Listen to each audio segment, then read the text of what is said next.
I'm here. Hey. Alan is here. However, in true Alan fashion, you're eating your dinner. No, I should stop ordering takeaways on nights we do these. Oh, Despite ordering Domino's an hour ago, it's still not here. I mean, wow. Our Domino's busy on a Thursday night. I mean, but usually they're in like 20 minutes. I've had the Once I ordered the Domino's and went in the shower, and he knocked when I was in the shower. I'm like, it's been 10 minutes. Oh, God. That's why they won't come back, that's what happens when you put on the message, just come in, baby. You know, they get awfully confused. Hot sauce Geordie Allen opens the front door like that, fresh out of the shower. No one's going to come back, are they? Oh, God. Can you? That's why they're not coming to your house now, Al. You answer the door where your bloody dressing gown hanging out. Covered with bubbles and a smile, and that was it. With his inflatable Newcastle brown ale duck in one hand. Your pepperoni pizza, sir. I see you've got some already.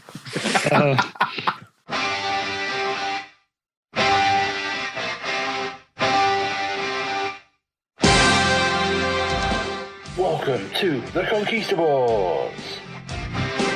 It's a happy new year, so what better time for the Conquistabores to review SummerSlam 1999.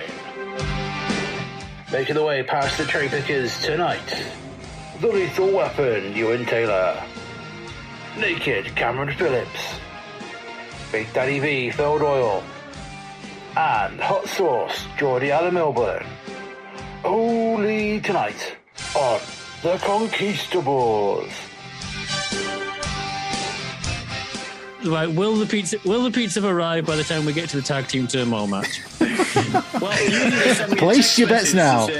Your pizza is coming, but nothing. Have you not got a little online tracker? There's a little online tracker, isn't there? Hang on, that's nonsense. It's just going to be a picture of like the little tracker's going to be in fire or something. There's a little like clock face, and it goes around the clock face as to what stage it's at.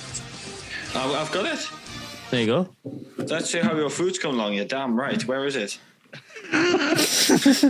It's quality checking. Checking. So that means they forgot to make it. It's cold. It's cold. I feel like it's not very good quality, this one. It's quality of being cold. Yep. Which Domino's is this, Al, so we can avoid this in future? It is, yes. The one where it used to be a Blockbuster video. Not my one. That's okay. That explains a lot. What do you mean not your one? Your next Domino's is about 30 miles away from you. Hey, I've worked out, Al. Alan, they don't deliver at Kirtle Bridge, but they do deliver at Gretna Green, so I can drive to my mum and dad's house, wait outside, and then as we approach, it's like something of a 1930s spy movie. I open my boot and go, put the pizza in the car. Put the Bernie in the box. Which is that the one at Kingstown? That's the one at Kingstown, yeah. Right. My parents' house is just within the radius. See, I'm going Silence of the Lambs now with the can being like, it puts the pizza in the basket. It puts the pizza in the basket. Put the fucking pizza in the basket. Oh, God. Yeah, it's that. It's totally that. That's what it'd be like. I drive it the remaining 4.5 miles to Kirtle Bridge. And it's still cold by the time you get there. It's a little bit. Yeah, I have to put it in the oven for a couple of minutes, but it's fine. Well, this is the longest quality check I've ever had. So, it's like them quality checks we have to do with glasses, Al. It has to be signed out by a dispensing pizzeria. Oh, I'm so fucking hungry. I'm getting mad. I mean, honestly, I thought an hour, easy an hour will be fine. No, here we go. You thought too much. Have you ever thought, Al, about eating first? No. Well, it's just every time I order it, it comes quick. But I don't know. I'm very Not this time. They're still quality checking it. To get it in the fucking van. It's coming by pigeon. It's going to come slice by slice. Oh, SummerSlam 99. Yes. Wow. SummerSlam 99. We shall await the door being wrong. God's sakes. Anyway, who picked this?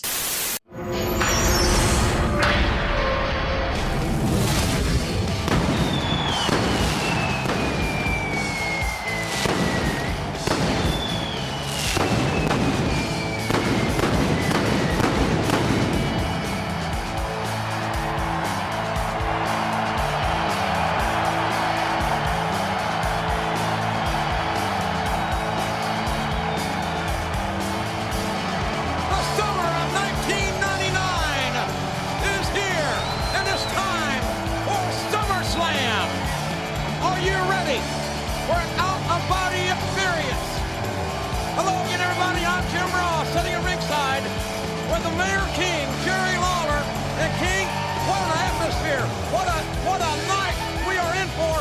6 titles on the line, but the body says he will provide law and order in the triple threat match for the WWF title. I want to tell you, JR, this place is jacked, and they better be, because this is going to be something tonight. I can't wait to see Jesse the Body in the ring with Mankind, Triple H, and Stone Cold Steve Austin.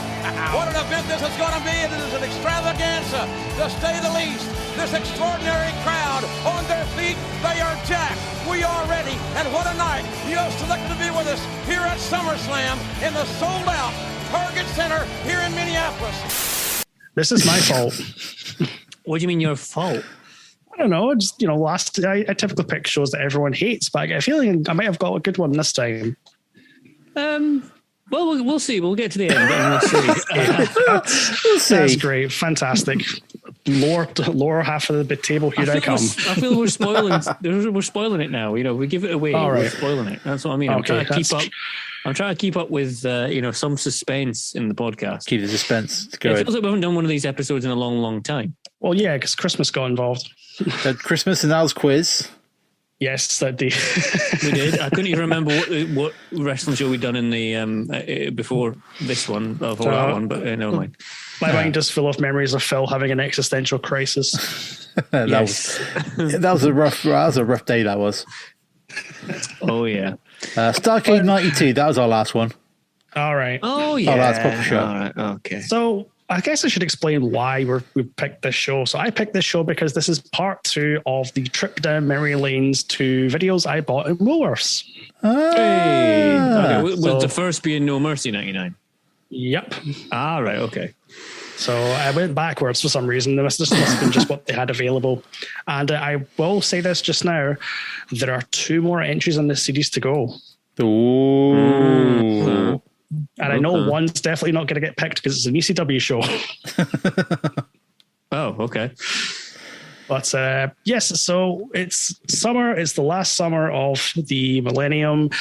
And WWF are going out with a bang, but they're also going out with the man who could bring law and order to the ring in the form of Jesse the Body Ventura. Which he's come a long way since arguing with Vince over a Mega Drive game. Well, yes, he really has. But is this not Jesse Ventura's first appearance in a WWF ring for, 9 years? Something like that, yeah. He would be his last one, yeah. Yeah, There you go, so what, 9 Rumble years. 1990 he was at, wasn't he? He was at WrestleMania 6, but he wasn't at SummerSlam. Right, so he's I don't gone. think he was. Hang on, Yeah, was so it'll he? be No. pretty much 9 years then. yeah. So the main sort of antithesis of this show is Jesse the Body is going to be refereeing the main event, which is a triple threat match for the WWF Championship. And first few things I want to say about this show, I love the old school WWF Attitude intro. It just feels so nostalgic and lovely.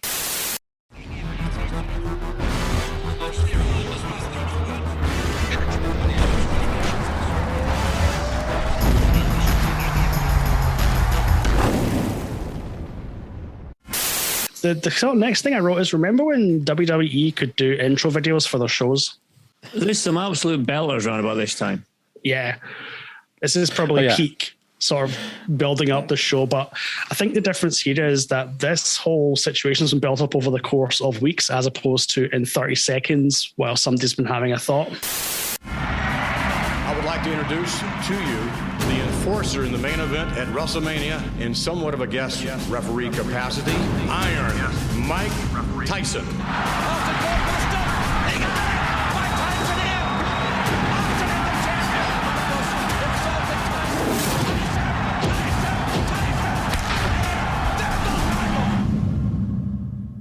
I'm going to be very, very impartial, unbiased. If I count 1, 2, 3, it's over.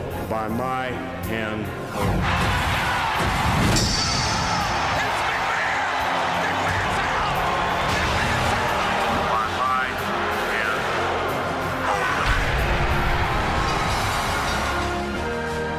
The special guest referee will be none other than me. Hey, what was that?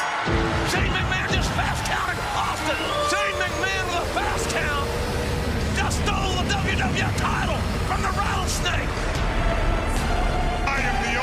person who can deliver law and order to where a champion will be decided in the center of the ring.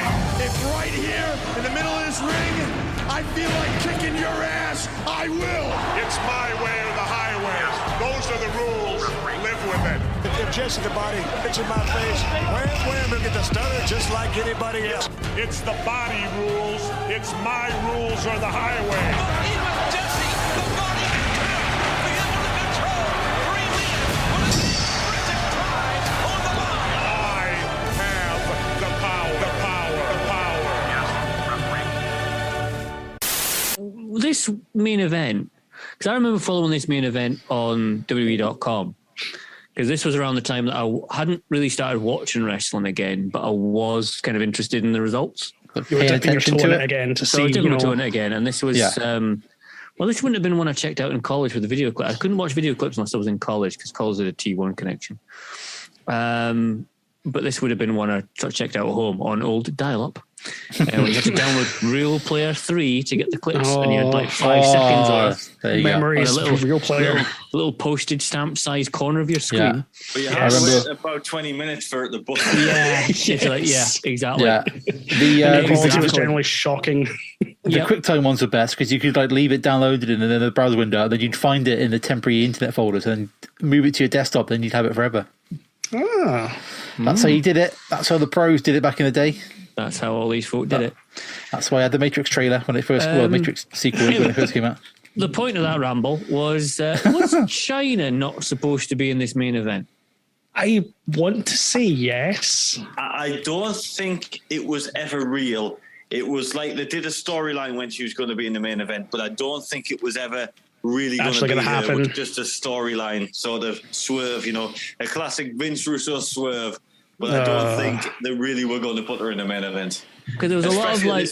This point in time, she barely had any matches. She hadn't even had the thing with Chris Jericho or anything. So I can't imagine it being particularly good if she suddenly was main event in the pay-per-view. But what's interesting is, like, a few months later, she's in a match against Jeff Jarrett, and quite a high up the card at No Mercy. I mean, albeit it was a plunder match, so there was plenty of ways to hide maybe her inexperience. But the fact she's gone from being a valet to semi-main event in the matter of a few months. Well, it's for the Intercontinental title, the housekeeping match, isn't it? So it involves a fish, which I think is a barometer of all quality wrestling matches. Oh, well, we'll get to the barometer when I discuss the signs that are in the crowd later. Oh, for the love of Christ, here we go.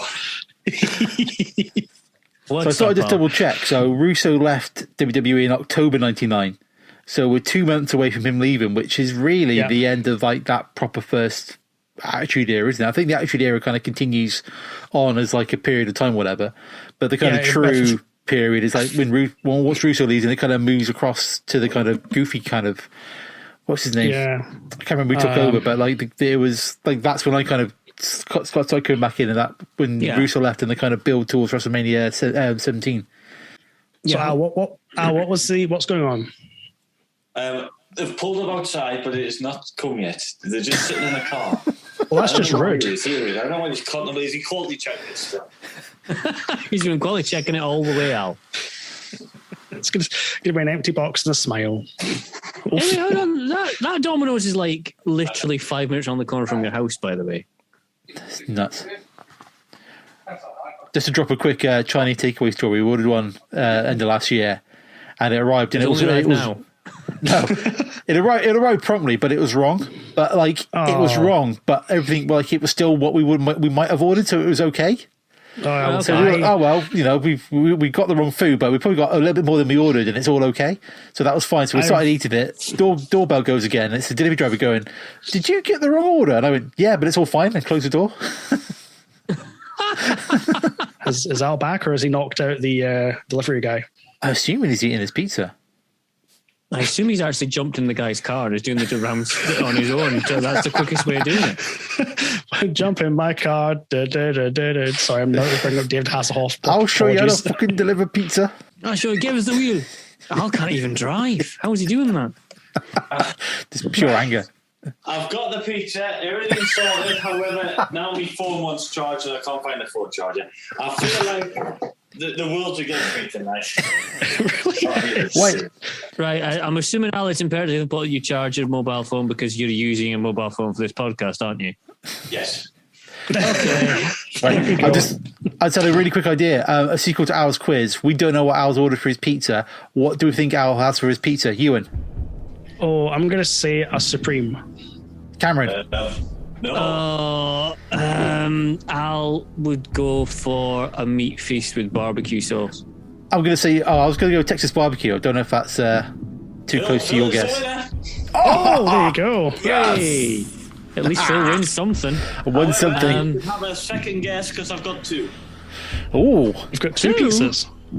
Yeah. Texas barbecue. What would go with that? House? I'm going to say Al's straight right straight pepperoni.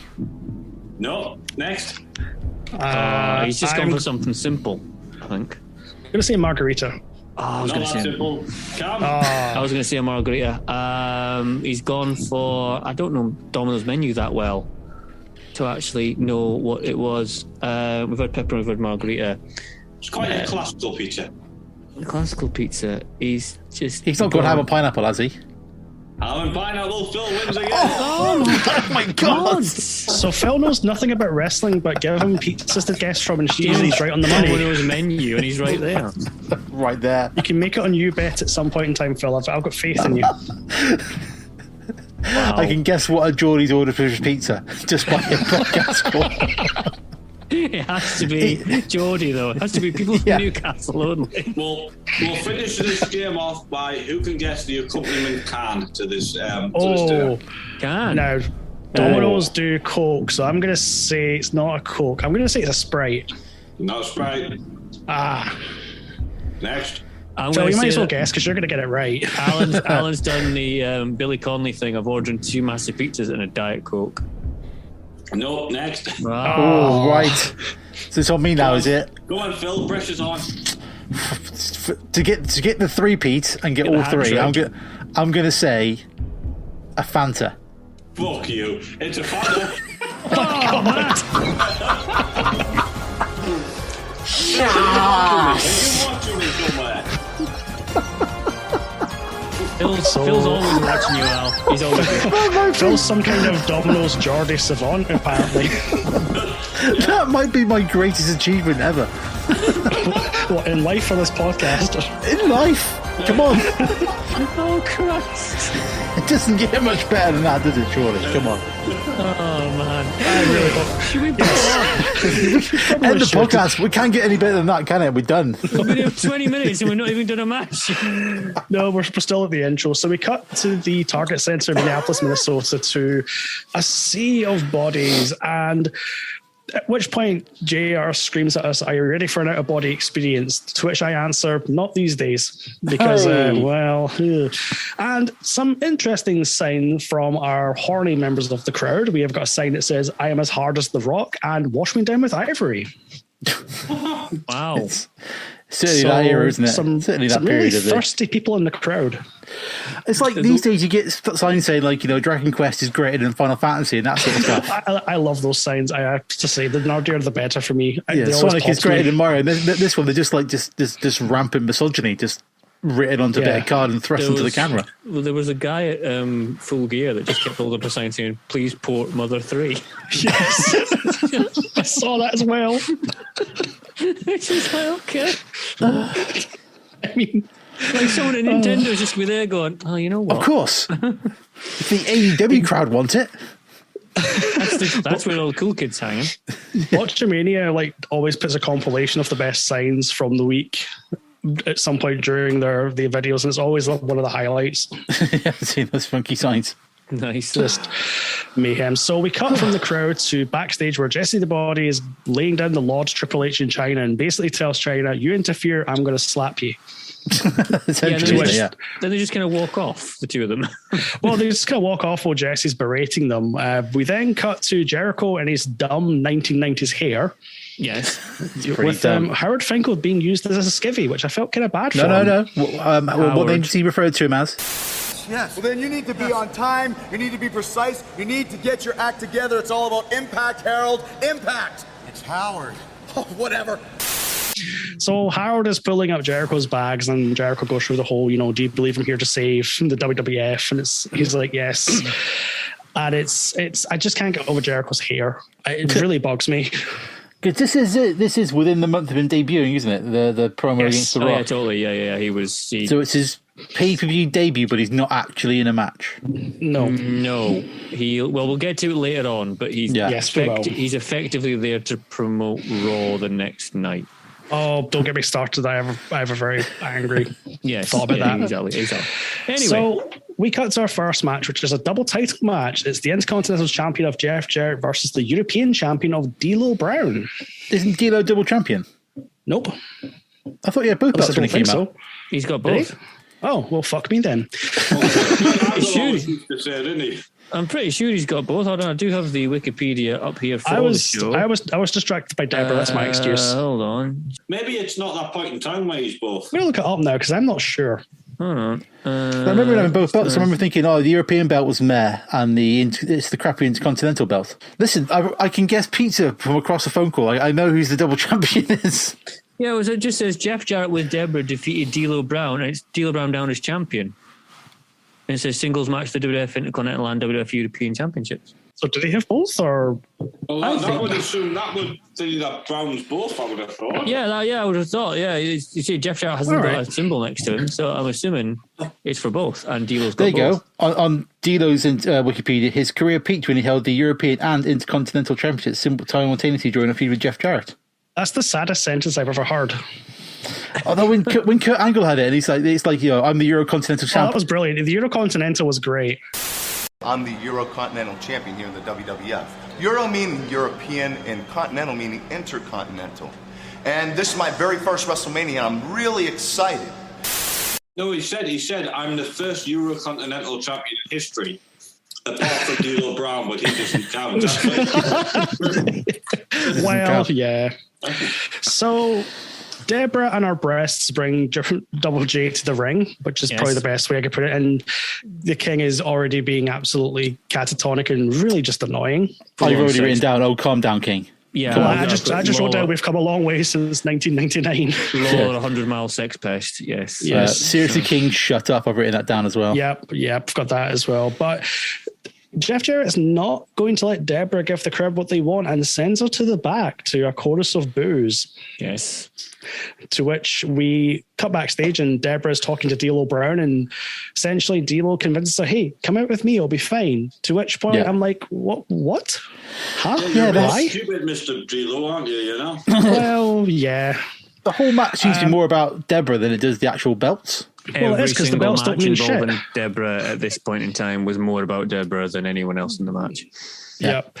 I did write down something in all caps at this point, which is I fucking love Howard Finkel. He is the best announcer I think ever. Yeah. He's definitely up there. Definitely. He's definitely up. Maybe not ever, but for this time period, he is the perfect. I hear his voice and I'm taken back. Yeah, totally. Well, he's always been the sort of the straight guy to the sort of mentalism of the Attitude Era, definitely. He was that link kind of between the sort of 80s and early 90s into this. Yeah, totally. The match itself, there wasn't really much to it, was there? Let's be honest. Not really. I say we've got down here that Jeff Jarrett defeated D'Lo Brown for 7 minutes and 27 seconds. Yeah. You have to kind of feel Jeff Jarrett is a competent wrestler.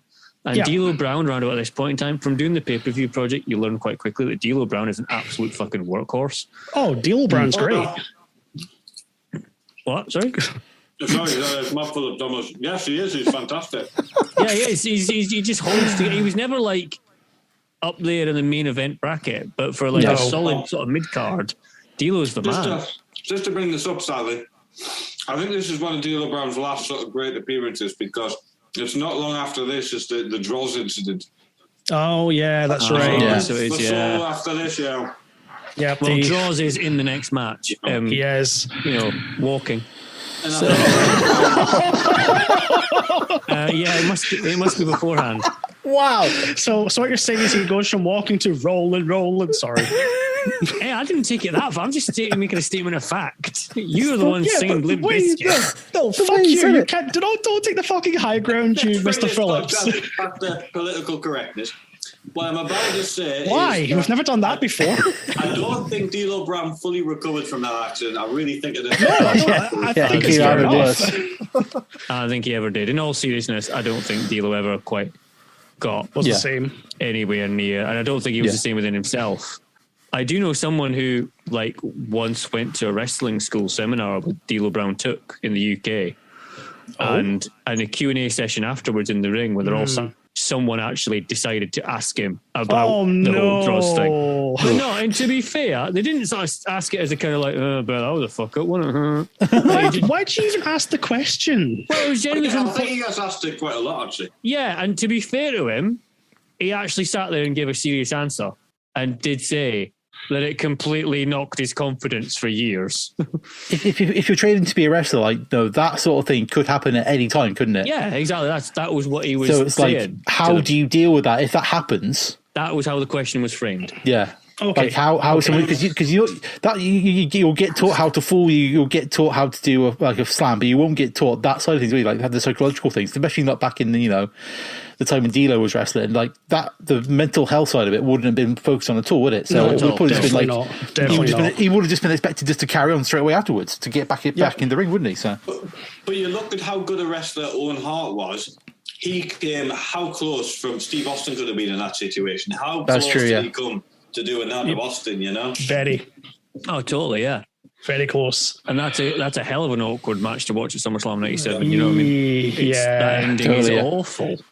Because it has to be awful. It can't be anything more than Owen stumbles and trips over him, and then he just kind of limply rolls him up. It's bad. So this match really didn't do much for us at all. It's okay for a sort of like opener match. You get a twist at the end. Do you get a twist at the end? A rather svelte Mark Henry, I was going to say he was a very, very sexual man, I suppose, which is quite handy, being he was known as Sexual Chocolate at this point in time. He was. This is before he started banging geriatrics. And giving so he batters Double J, and then it turns out... Don't talk about that. Turns out Deborah was always working with Double J, which didn't really make any sense to me. She was. The whole thing didn't really make any sense. And then they finish, and it's all yay.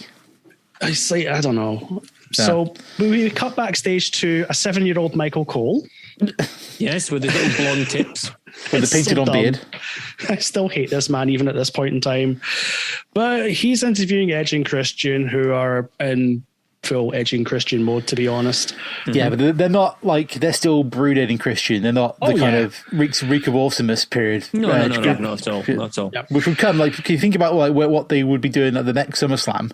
Yeah, the next SummerSlam's is that first TLC? TLC, yeah. Well, I've written down here, it's really weird seeing the Hardys and Edge and Christian in the ring at the start of this match together, knowing that this is pre No Mercy, so pre the ladder match, pre all the TLC matches, pre the Dudleys getting added to the mix. Mm-hmm. And it's really weird to sort of, there's a moment where in this match, I think this was when I did it for the pay-per-view project and followed this, where Edge spears Jeff Hardy across the guardrail.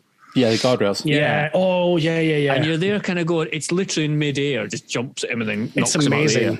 And you're kind of thinking, in just under 2 years after this, they'll be doing the WrestleMania 17 spearing Jeff Hardy off the top of a ladder. Well, I mean, in 6 months' time at the Rumble, Jeff Hardy jumps off the fucking balcony at MSG through about 8,000 tables. Yeah, that's after receiving a number of very, very hard chair shots to the head. In 6 months' time, Mark Henry will be covering up Mae Young's tits. Right. God. So the tag team turmoil match, yeah? A bit of Channel 4. Yay. So this is tag team turmoil, for God's sake. Tag team turmoil match determined the number one contenders for the WWF Tag Team Championships, with the winners getting a title shot on Raw the following night. Why the fuck are we using the pay-per-view to build up the following night's TV? For free TV, yeah. Why? It's so dumb. Here's an end result you can get for free. Yeah, it's like, dummies. Nitro might have beat them that week, just in case. Was this still a period where Nitro was basically owning the Raw still? It's because... No, you've had... Mixed really won, isn't he? Mixed won his first title, so... Is the... I think... The first night that Raw beats Nitro in the ratings and ends the streak of 83 weeks was Austin McMahon. Okay, that's fair. When they had So the this, whole hand this, tied behind your this back makes thing. this even dumber then. Well, the reason why they're pushing Raw is so that in 20 odd years' time they can sell the TV rights for billions and billions of dollars. Well, it's not even. Oh, don't get me started on what Raw is these days. That's just that's a whole 3-hour novel. But that's it. That's the thing. Like put together. This is the kind of period where it starts becoming the because prior to this, the product was the pay-per-view. That's what you were selling. It was the pay-per-view on the house on the house show circuit. Yeah. That was where the money came from. So that was where the kind of everything was kind of directed towards that to get people to buy that to make the money. But this is the point where it's just where it's like, well, actually, the TV money's coming in regular. That's probably more we're going to get. It's the tipping point where the pay-per-view money starts to kind of come down to the kind of TV money, and then I would say over the next kind of couple of decades is when it tips way more over, and you get the network, and you get the kind of the big massive Fox deal where it's like TV's the product, the advertising's the product. Yeah. That's the thing you need to sell. And this is just, I think this period from going back to the Monday Night Wars, that's the point where TV was the thing to kind of keep that going. So how many matches? How many? We'll come back to it probably in the main event. Like how many things were kind of done on the pay-per-view and then they were redone on the next night on Raw, or they were certain, a belt was swapped the next night or something. Yeah. It happened all the time, didn't it? Mm-hmm. Not saying it's right, but that was just their intention. Well, that was it. Yeah, they wanted to get. It was almost like the pay-per-views were treated as getting you in the door, so you ended up watching the TV. But the way I look at it is, the people watching the pay-per-view are already watching the TV because that's the only way they'd be able to know what the hell's going on. If you were just jumping into this show cold, you'd be so lost. Yeah, it makes more sense now with like the kind of network era, which is different now with it being Peacock and all that, because you're kind of in control of like it's £9.99 a month, so you can kind of like follow everything, if that makes sense. Yeah. Even though like the TV shows were 30 days behind, so they seem to be the kind of prestige product, if that makes sense. Yeah, there's still very much the sort of, this is our main horse. However, the rest of this stuff is, what we've got here. With the fact that NXT, rest in peace, NXT Black and Gold, is now basically a third brand now. Yeah. Because, my God, and this is why, like, hurts my eyes. In a world of TV, this is why I think the AEW model makes more sense, where it's like a pay-per-view every quarter, is it near enough? Every quarter, and you've got so like the odd special every so often, but that's still which an episode sense. of Dynamite. Yeah, but then it's like, because you're selling like the TV's a product, so the TV's where everything kind of goes, then you get these kind of additional things every now and then to kind of like, sweeten the pot, if you want to put it like that. So your AEW Plus is like a $5 a month, but then you're still getting access to Dynamite and Rampage without adverts. But then your pay-per-views are still £20. Yeah, but that model works because, I don't know about you guys, but I'm more than happy to throw down £20 every quarter. God, I mean, I think I remember I threw down my £20 for Full Gear about 2 weeks after All Out had finished. Yep. I was like, get me on that. I don't care. That's cool. Yeah. I don't think there are any matches announced for it yet. No. At this point, pay-per-views would have been like, what, 30, 40, 50 quid or something? Or $50 or something? I'm not sure what they would have been. I don't remember how much. I want to see if I find out. You'd be looking about $60 in America. Yeah. Yeah. So over here, it was obviously still on Sky Sports. Yeah. Yeah. But so you're getting what? The buy rate would be like, hang on, let's see. Does it have the buy rate on the Wikipedia page? It will, and I think it's about 600,000. Jeez. So your pay-per-views are doing 600,000. There you go. And they're doing what? 4 million views at this point on Raw? What, Raw now? No, Raw then. Raw then, around about that. Hold on. Let's have a little quick look. This is on the air research going on here. SummerSlam 99 cost $30 in the States. And I suppose that's one of the big four pay-per-views as well, isn't it? So the other ones would have been cheaper. Whereas at the end in 2015, Night of Champions 2015 was $44.95. Jeez. There's your inflation right there. A show which no one really bought. But yeah, 600,000 people buying the pay-per-view compared to however million you get on Raw the next night. Yeah. That's the tipping point, isn't it? It really is. And in a way, I was thinking this the other day, the network is probably the best and also worst thing to happen to WWE, because there's now no incentive for them to actually try, because the money is guaranteed. They're going to get it regardless what they put on the air. Yeah, exactly. And they've got 7 hours of TV a week where they could just play a blank screen or do the same 4 matches you've been doing for the past 4 weeks, maybe just change the people around.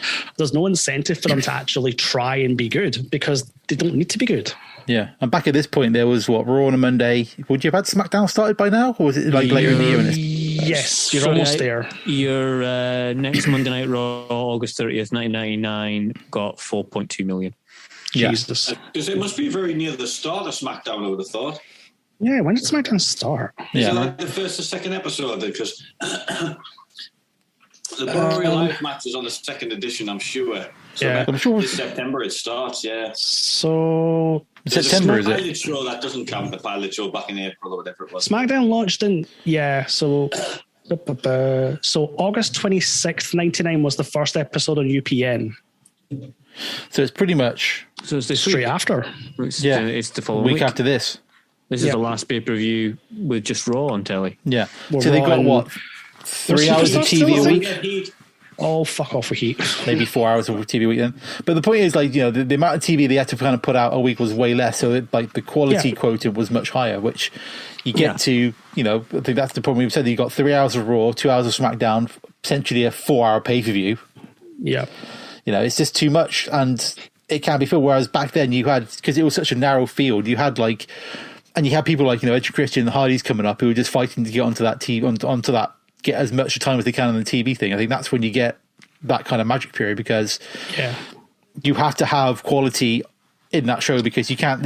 You've literally got too much fun there at this point. So that's just our golden goose. You know, it has to be good, otherwise everything else falls apart. But the model they have now doesn't incentivize them to actively care.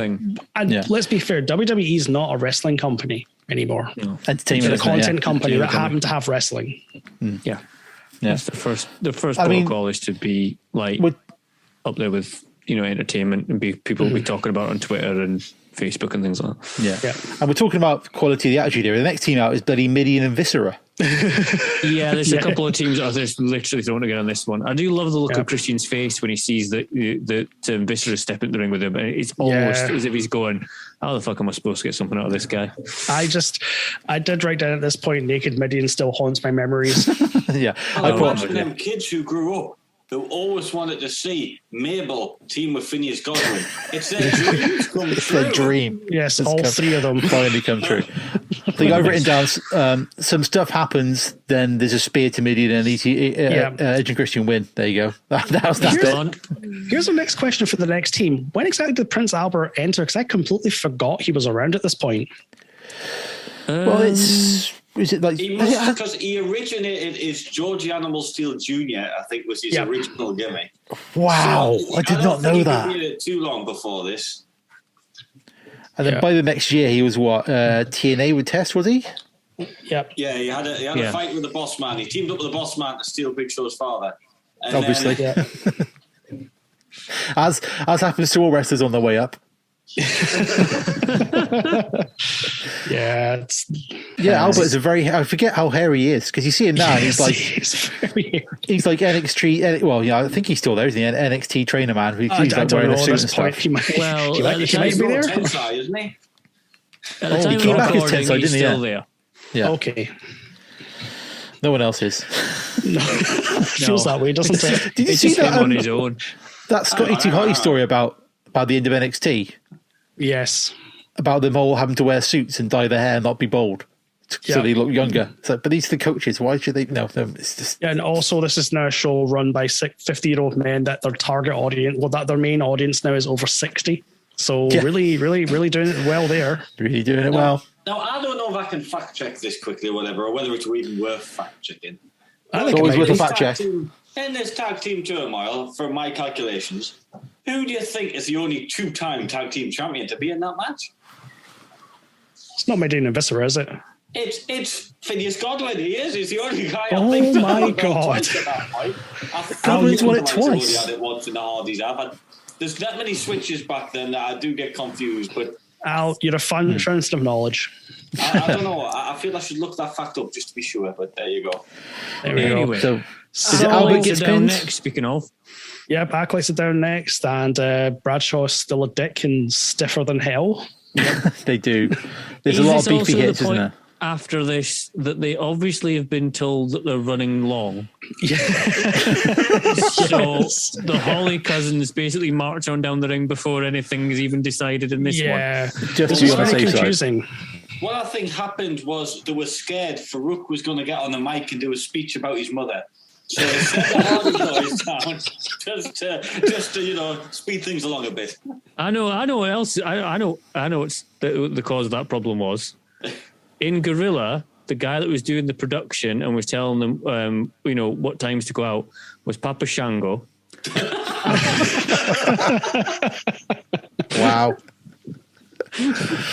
Like, if you go down early, don't worry. Just stand by the ropes and look confused for a few minutes. It's fine. It's fine. So yeah, the crowd are kind of completely checked out of this one. Oh, the crowd are away at the concession at this point. As soon as Edge and Christian go, that's it. The crowd kind of go, huh? Oh yeah. No, Phil. I'm putting the facts straight. As soon as Visser and Midian were eliminated, then the crowd. Sorry, I can only apologise. It's his big jacket, isn't it? It's big jacket Viscera. That's the thing. Yeah. Crowd loves a big jacket. Fans, I came to see Mabel and Phineas Godwin. They were tuned out after that. On the subject of fans, imagine trying to do Edge and Christian's entrance during like modern times right now. It'd be a nightmare. Well, Moxley does it, doesn't he? Yeah. John Moxley does it every single week on Dynamite. Yeah, but John Moxley's a psychopath. Well, yeah, it's true. Did that one guy try it on one time and he got beaten up? Yes. Was it Eddie Kingston there as well? And just like, I'm sure there's something kicked off. They were coming out for a tag match and the guy sort of run up and Kingston sort of just looked at him and went, really? Don't do it, bro. Don't do it, bro. Oh, I love Eddie Kingston so much. So there's a spine buster on Hardcore Holly. And yes. Acolytes win? It's a Dominator. It's a Dominator film. Sorry, I do apologise. So that was a waste of time and just really was filling time for Raw the following night. It's the second longest match of the night. That makes sense. The first longest in duration is the main event, but it only beats this one by 10 seconds. Yes. Well, you throw in like 5 or 6 tag teams into the mix. They do deserve a bit of time to get their stuff in, surely. And let's be fair, at least these are actual tag teams, not two random people that have been shoved together. Yeah, Speaking of which, Jesus Christ. Okay, 4 of the 5 participants in this. Okay, 3 of the 5 participants in this match are at least teams. That's still higher than today. Although we next get one of my favourite images of the night, which is Big Show and Undertaker walking into the arena in their street gear. Just looking like absolute bosses. I seem to remember on WWE.com there was an awful obsession with street clothes. Yeah. On WWE.com at this time. When they used to do the written results, it was always like kind of going, Mankind and Undertaker and Big Show walked into the arena in their street clothes. It must be something like the WCW are doing. I don't know if that was like an effort to kind of like differentiate between, there's like a real side of it where they're on backstage and touring, and then there's just the characters they play, rather than just always being the characters. What confuses me is when did they get changed into the house clothes? They're in the house now, Al, so they're ready. They're ready to go. Well, I love those. Like, got the street clothes, and that's obviously for walking the street. But do they have restaurant clothes, taxi clothes? How many different outfits? Everybody does. You can buy the whole Unholy Alliance set on WWE.com. Awesome. I'm straight there. But I love the Big Show's wearing like slacks and it looks like a golfer basically when he comes in, and Undertaker's like a kind of the bouncer of a goth nightclub. What was it? A golf club that'd be fine as well. Just all in black with his shirt open, and Big Show's like, I'm just looking for the nearest corporate event. Big Show is one of these people. Unfortunately, he looks weird regardless what he wears. Always weird. He can't win. Speaking of weird. Speaking of weird, Al Snow and Pepper. And Al's having quite an in-depth conversation with Pepper, trying to reassure that he's going to be fine, nothing's going to get her. Well, as somebody who quite often talks to a chihuahua, I can understand this. God, yeah. There we go. So we cut from this to more talking with the Road Dogg randomly coming out for what seems to be no reason. Yeah. Wearing none of his gear at all. In his bed clothes. It looks like it. He's think at this period he'd at least be wearing one of his own T-shirts, not a Tommy Hilfiger T-shirt. Well, I don't know what this was, but essentially he's down in the ring to basically say, hey, I want to challenge the winner of this upcoming match to a title match on Raw. Yet more advertising for Raw the following night. Yeah. Yep. The intro's still over. Like when he comes out to the Oh You Didn't Know bit, that crowd still love that, don't they? My question is, why the fuck is Raw Dog feuding over the hardcore title? Why does he care? Because he's not doing anything else. God only knows. Billy Gunn's went on to better things. Possibly, well, yeah, of course he has. We'll come to that later. Yes. Oh, and almost out of thin air, Chris Jericho appears. On a cherry picker kind of platform thing, yes, weirdly. This whole set, we've not talked about the set yet. This is probably the most laziest set possible. They've just got a bunch of cherry pickers and slapped a SummerSlam banner on it and went, that'll do. It's not very summery, is it? No. Don't get any kind of summery flavour. No, it's very, maybe it's like an industrial summer or something like that. I don't know. It's not going to be like Bash at the Beach with all the sand and all this kind of stuff, is it? No, I mean, we've got the naked women, so we're almost there. Hey. True. There you go. Jericho then proceeds to have a promo in which he runs down pretty much the entire company. Yes. Calls the flagship show of the company Raw is Snore. Yeah. And calls the pay-per-view SummerSlam. And then I've written down here, did Jericho get a lot of heat for this? And then I've researched it, and yes. Yes, he did. And I have a quotation here if the gentleman would like me to read it. Yes, please go do. ahead. Can you read it in that voice you like to do your quotations in? What voice? Is it what you called Robin Leach or whatever he was called? Yeah, Lifestyles of the Rich and Famous voice, please. I had to practice that for a thing earlier last week. What, Jericho sounded like Lifestyles of the Rich and Famous? Oh, I'll give it a go. Right.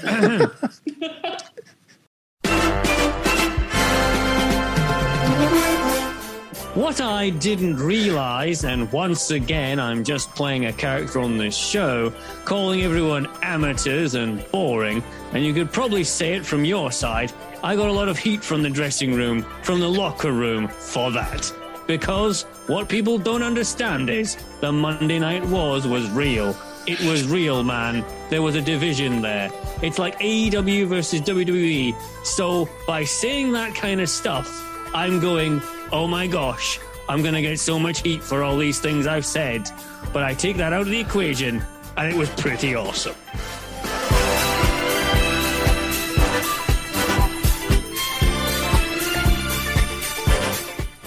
Well, yeah, I mean, after you've had your bag shitting for the 30th time in a row, sometimes twice. It was both Midian and Viscera that night. Oh, God. Could you imagine? I just wanted to quickly look and see what exactly was happening in WCW at the time of this pay-per-view. Unfortunately, it's Road Wild. Oh. Is that what? Should we do that one next? We should do the original one next. We should maybe do a mini-series, do all four. No, just called The Evolution of Racism. No, let's not. Let's do some WWF stuff. Done too much WCW stuff recently. There's a quotation from Jericho for getting, because I'm watching this going, he's definitely going to get something because of this. Oh yeah, it sounded just definitely like him. That was really good, Cam. Thanks. Yeah, it's almost like he was in the room, wasn't it? I think he's in the room. Yeah, that was really good. So after Jericho goes on for a few moments, all Road Dogg has to come back with this one sentence, which is, "Hey, why don't you shut up, bitch?"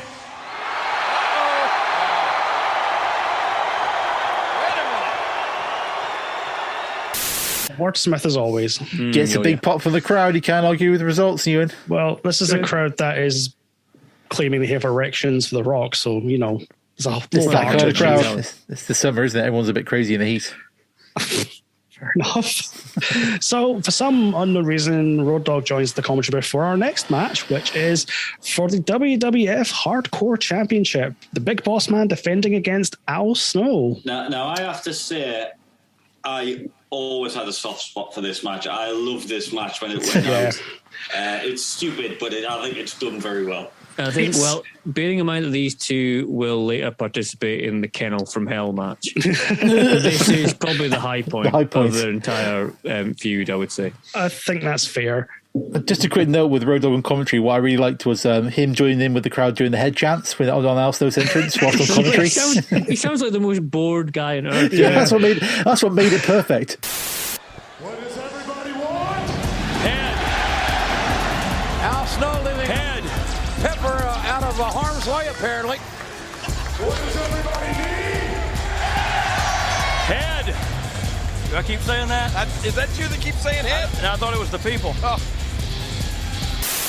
Brilliant. That's everybody love. Head.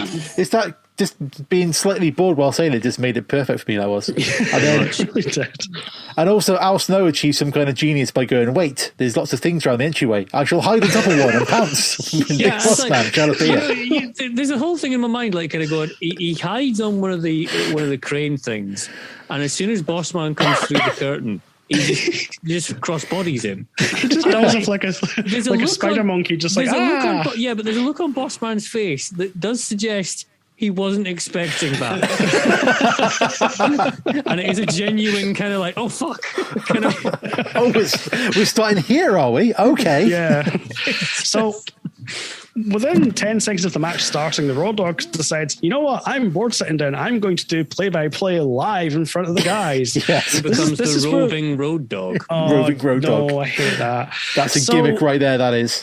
Road Dogg gets instantly more annoying than he already is. And we, of course, don't even make it to the ring. We brawl backstage, and I wrote in all caps, someone called Peter. Pepper has been tossed away. It is kind of like blatantly obvious that the dog's not in the fucking he's yeeted. They do like walk past it about 2 minutes beforehand. It's like there's no dog in that. Never mind the dog. What about the poor guy gets his crutch stolen just walking through backstage? That was brilliant though, because the guy's like, hey, I've got crutches, hey, don't use that, and then they always like give him back the crutch after it's been bent 180 degrees. And then there's like Bossman really hates Pepsi because he smashes up a vending machine. God, he's clearly a Coke man. That clearly was it. Going nuts on it. I mean, he doesn't just like break it. He literally throws a keg at the glass, and the glass just shatters. Smashes the glass, pushes the thing over. And, straight after that, we get Al Snow very politely asking one of the techs to open the gate, open the doors. And we start brawling into the street. Now, at which point I thought to myself, were these gimmicked cars and gimmicked traffic? Because if you see two guys fighting on the road a la ICW that one time, you're going to get the police called. Well, yeah. Infamously in ICW for the BT Gunn Wolfgang match, they did go to the cinema across the street, and because ICW hadn't quite cleared this with the cops, the cinema phoned the cops because there was two men in their pants fighting in the foyer.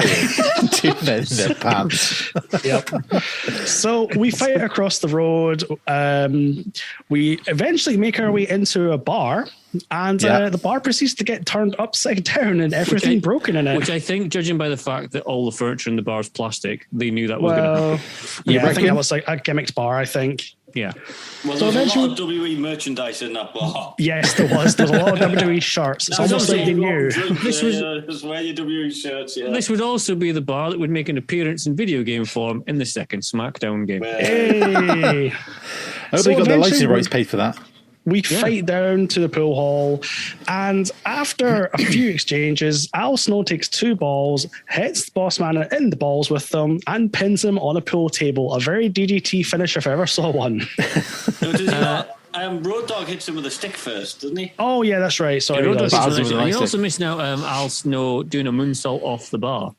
Yes. Which I thought was quite impressive. Because there ain't much space or room for manoeuvre in that. There's not much. Don't forget they also have a trip into the toilets as well. Oh, of course, yes, but the urinal cake gets involved. Urinal cake gets involved. Everyone talks about JR's fantastic commentary. As God is my witness, he's broken in half. But I think we can put on the league table of JR's greatest calls. God damn it, that's a urine cake. Oh, that's one of those things out of the urinal. It's a urine cake. Yeah, I knew it was about a kid. I couldn't remember the exact quote. Yeah. Absolutely disgusted and horrified that a man would possibly do that to somebody else. So this match is the dumbest match on the show, but I'm like Al, I do have a soft spot for this match just because at the time it's so wacky. Al Snow wins, and then he just starts jogging back to the arena, dodging a car crossing the road to celebrate the ring they've not even been to yet. But it doesn't get there because, is it the Blue Meanie and Stevie Richards are messing with Pepper. Stevie Richards are there for no reason looking at Pepper. So he just starts beating him up. Just starts beating him up as well. Guys on the crutch. Yes, he gets guys on the crutch and hits Blue Meanie rather hard in the back of the neck with that. So that probably didn't feel great. Did not very nice, did it? We've had a title change, and now we go to the second match where nobody gave two shits about it, at least in the crowd. Oh, we have a little meeting with Jesse first. Jesse and Mankind have a little kind of... Oh, yeah, but discuss politics and other... Jesse Ventura, once again, his favourite phrase of the evening is the middle of the ring. The pinfall will take place in the middle of the ring. Are you clear? You can do all of that. But the pinfall's got to happen in the middle of the ring. You know what it is, but the pinfall's got to take place in the middle of the ring. Middle of the ring. Not the side of the ring, not the corner. I'll come back to Jesse's attitude to the ring later on. I'll just have a little Jeffy fact. Now, I don't remember if it's on this show or it's another part of the television, but they actually refer to Jesse Ventura refereeing another SummerSlam match. Oh? Well, I don't remember them mentioning that. I don't mention any of the participants, but he refereed the very first SummerSlam main event he did. Did he? Oh, so it would have been... The Mega Bucks versus the Mega Powers, but they were keen to probably avoid mentioning quite a lot of the participants in that match. Yeah, well, hold on. All of them have buggered off to... Well, Andre's dead. Yes, Andre's buggered off to the other side. And the other three have buggered off to WCW. That's what I mean, so that's why they wouldn't be mentioning them. Yeah, exactly. Well, I suppose. Okay. So we cut to a WWF Women's Championship match, Tori versus Ivory. I always had a soft spot for Ivory. I thought she was absolutely amazing. Her music is shite. Well, yeah. It's the women's division didn't really care. I will say... Sounds like a WCW music. It's awful. I do like the Women's Championship belt. It's better than the sort of Butterfly Divas one. Oh, let's not talk about that. Yeah, that was a terrible belt. I wrote literally nothing about this match. I just wrote down, this was bad in all caps. Ivory retains. Yeah. It's got the two sunset flip botches in a row to finish. It's how I remember finishing. It's literally just like, Tori fucks up one sunset flip. Even and then wouldn't have done that. Yeah, they try and repeat it, and then it's obvious that Ivory just gets fed up after the second time and then just pins her. It's really annoying though, because Tori does throw out a really crazy suplex just before that. It's kind of a weird throw suplex thing on Ivory, which looks I don't know if she meant it, but it looks really good. Yeah. Yeah. No clue if she actually meant it, but it looked good, which, Did it?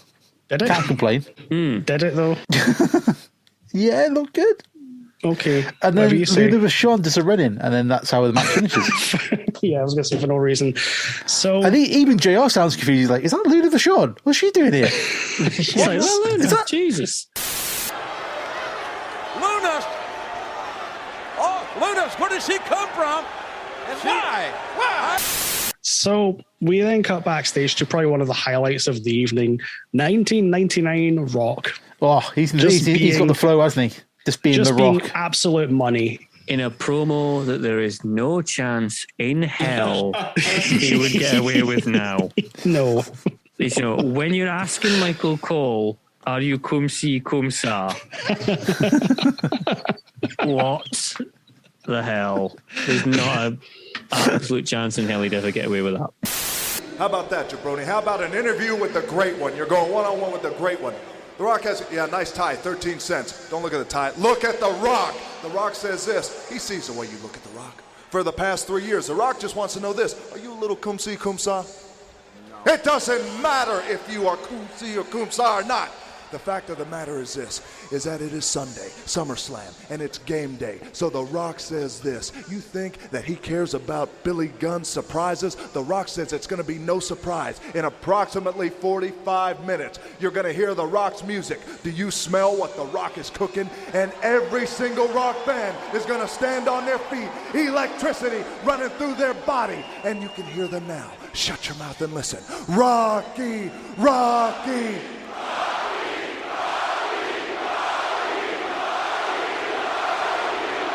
And when it's all said and done, all the smoke is cleared, all the dust is settled, the millions of the Rock's fans are through chanting his name. Two things, rock bottom, wham. 1. People's elbow, wham! The Rock going on. Still the people's champ. Still the people's choice. If you smell what The Rock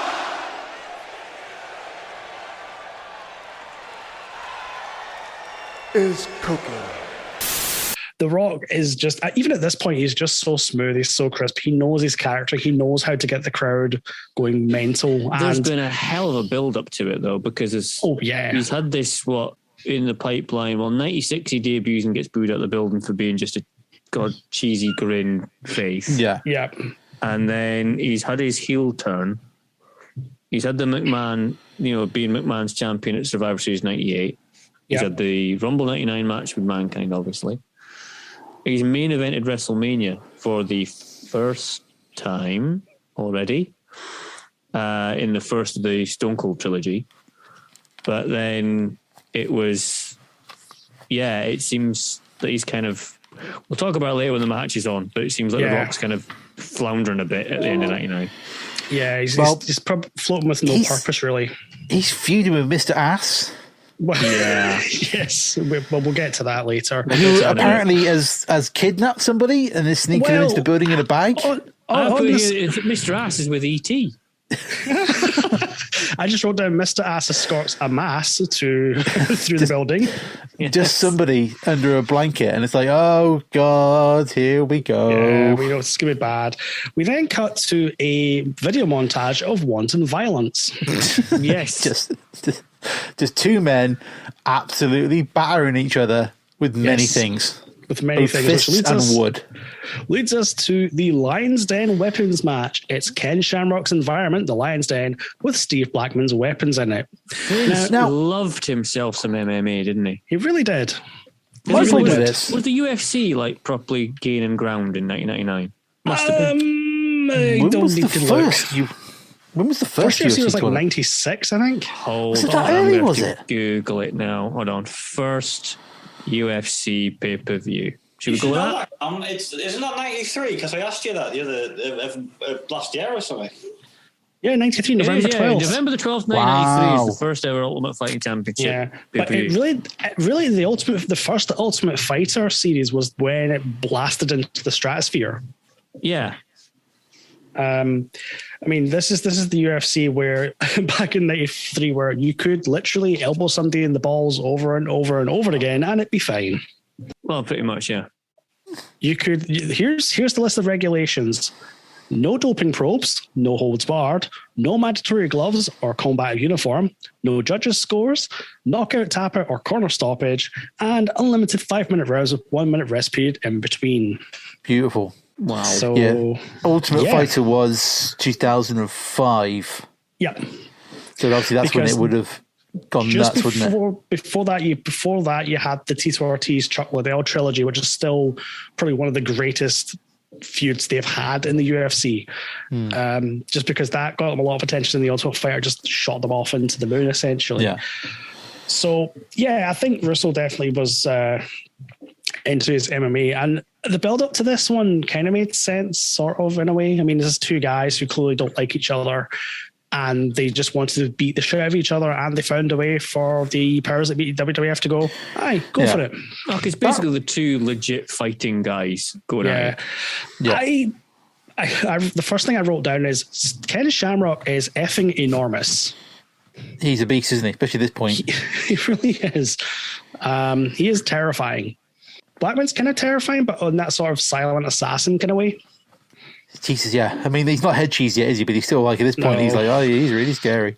But where they put the ring, it's tucked in off to one side behind the entranceway sort of thing. And it feels like when it starts, the camera crew are oh, that's where the ring is. It's only until I think about halfway through, someone realizes they can kind of go on top and get a top down view of the ring. Yeah. And it's what was going on. One tiny section of the crowd seems to be really brilliantly placed so they can see, they get a great view of the match where no one else can see it at all.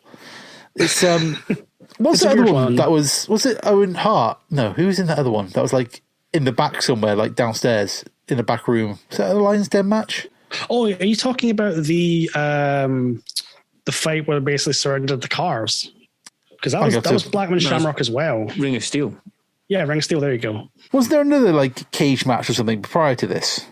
Prior to this, I don't know. There was that was Owen Hart and Shamrock. Was it Owen Hart and Ken Shamrock in the dungeon match? They had a dungeon match between dungeon match and Owen Hart at Fully Loaded 98.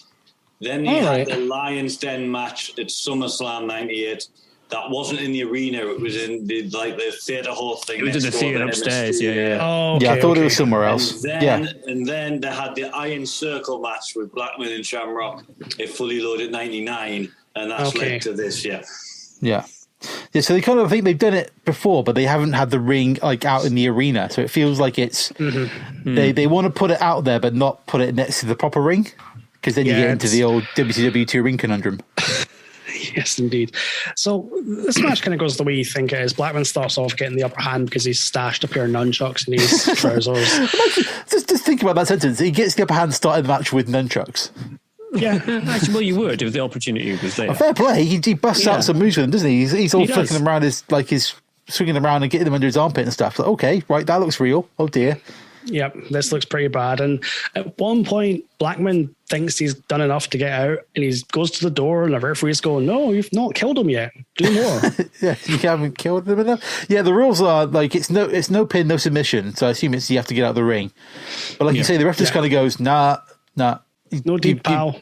He's not done it yet. Just go. No. It's not the finish time yet. Go back and beat him again. But the ring does have the kind of vibe about the the kind of trampolines you get in people's gardens with the big things on the side. Yeah, it does a bit. Yeah, it's not. It has that vibe to it. It's not quite the octagon that I think maybe you would see later on in UFC and things like that. And it all sounds a bit rickety, and it all sounds like a little bit like they put up real quick 10 minutes before the show finished. Yeah, it's something you'd probably train in, but not sort of have a full fight in. But there's a lot of waffling with the weapons, and there's like lots of action, and then the bell rings and Shamrock wins. Yep, he twats Blackman in the head with a candlestick, and at that point, Blackman is deemed to be knocked out, and Shamrock leaves the cage. Yeah, well, he just runs up the side and jumps on the top and goes like, yes! Screams like a maniac. Yeah, because that's what that Shamrock, when he kind of goes, he loses it and goes mental. That was always good. That was. Yep. So we now move on to the second half of the show, and I think this is really the business half of the show. This is where the meaty topics are being battled, and up first we have a love her or leave her street fight. Sorry, Greenwich Street Fight. Apologies, Greenwich Street Fight. I misheard it when I think Fink announced it. I thought he said it's time for the dreaded street fight, and I was like, wow, that sounds awesome. That sounds brilliant. Oh wait, Greenwich. Oh, okay, sorry, yeah. Not so sexy. A dreaded street fight sounds like, whoa, what are they going to do in this one? This is the sort of ongoing storyline of Test just wanting to date Stephanie McMahon, and the McMahons being like, no, we don't want that. So this was the latest roadblock. Shane McMahon basically said, okay, if you can beat me in a street fight, I will leave you two alone. But if you lose, you have to break up. Again, objectifying the woman to being an object to win, as opposed to having any kind of... Basically means agency. That Stephanie can't make any decision at all about being a grown adult woman as to who she dates without her brother getting involved in it, and there being a match based on it. And don't forget, she'll get married shortly after being drugged, and exactly. But then be fine with that. Be fine with that. But by the time we get to Armageddon, she's like, "Yeah, it was all right. Yeah, it's fine. It's the mighties, isn't it? No one cares." So, Test. I forgot how over Test was at this time. This was his moment, wasn't it? This was his biggest, probably his biggest WWE match, I would say. Yeah. Oh, easy, yeah. Yeah. Easy. Certainly this and into the Triple H stuff is probably like peak Test. Yep. And I think this is the first edition of Shane McMahon is absolutely fucking batshit insane. But this is like the period of time where you could believe that Shane would be a match for these guys. Well, I think Test is kind of his level. Yeah. Me and you had this conversation, didn't we, Cam? Like, we did, yeah. Keep to your level, keep it believable. At least the right person won. It's when Shane McMahon's going toe-to-toe with established wrestlers and coming out on top, I think it's like, ridiculous. Say, The Undertaker in a Hell in a Cell match. Yeah. Why was that Hell in a Cell match not a 2-minute squash match? You know, he's 50-something-year-old Shane McMahon who hasn't wrestled in 10 years against one of the best wrestlers ever, but yet The Undertaker struggles to beat him because he's Shane McMahon. He's so good. No, he's not. He was never any good. He just did soft things. It does get to the point more recently that essentially Shane is physically in a match Vince by proxy. Yes, he is because basically all the stuff that Vince would want to do, but can't because he's too old. So now Shane does it. But the tragic part is Shane's getting too old. Well, he was about the same age as Vince when Vince was doing all this stuff. Like, how old was Vince this year when he fought Triple H? And I bet you'll be very close to Shane's current age. Well, hold on. How old's Vince McMahon now? 407. How old is Vince McMahon? There's been a lot of on-air research during the show. This is brilliant. Vince McMahon is 76 years old as it stands When's now. his birthday? The 24th of August, 1945 is when he was born. Right. Shane is 52 this year. So if we take, Shane's going to be like 20 years back. 30? Actually, during this? So how old would Vince have been in 99 then? So 54 or something? Well, 99, you're taking off 22 years, so what, 54? So it's very close, isn't it? Yeah, it is. That's weird. I don't know if I like that. I did like the in the promo you see in Test just killing all of the Mean Street Posse. Yes. In different ways. For the Mean Street Posse of just so one gets a neck injury, one gets his ankle done, and one gets his arm done, but they still come out and they've got like a sofa at ringside with lamps and champagne and stuff. Which JR rightfully says, how do they know they were going to be there with a sofa? Hey, look at this! Yeah, who didn't know that they were going to be here? There's a couch. Oh, look at that. Yeah, there's a couch here. This don't smell right. Hey, look at that! So this kind of goes the way you would think. A lot of interference with the Posse trying to get in Test's way and Test just absolutely waffling them. You mean when they pull out a Mean Street Posse mailbox that just happens to be next to the ring? Yes. I think the biggest hit that Test gives out in this match is not for Shane and not for any of the Posse. There's one moment where he big boots the ref by accident, and holy hell, that looks rough. We have a question. Why did they do a ref bump with a street fight?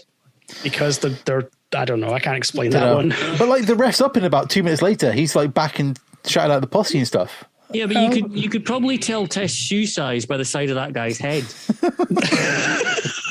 It's just oh baby, that's just rough. after like the McMahon Shane does like the kind of that corkscrew moonsault from the top rope and lands on his knees.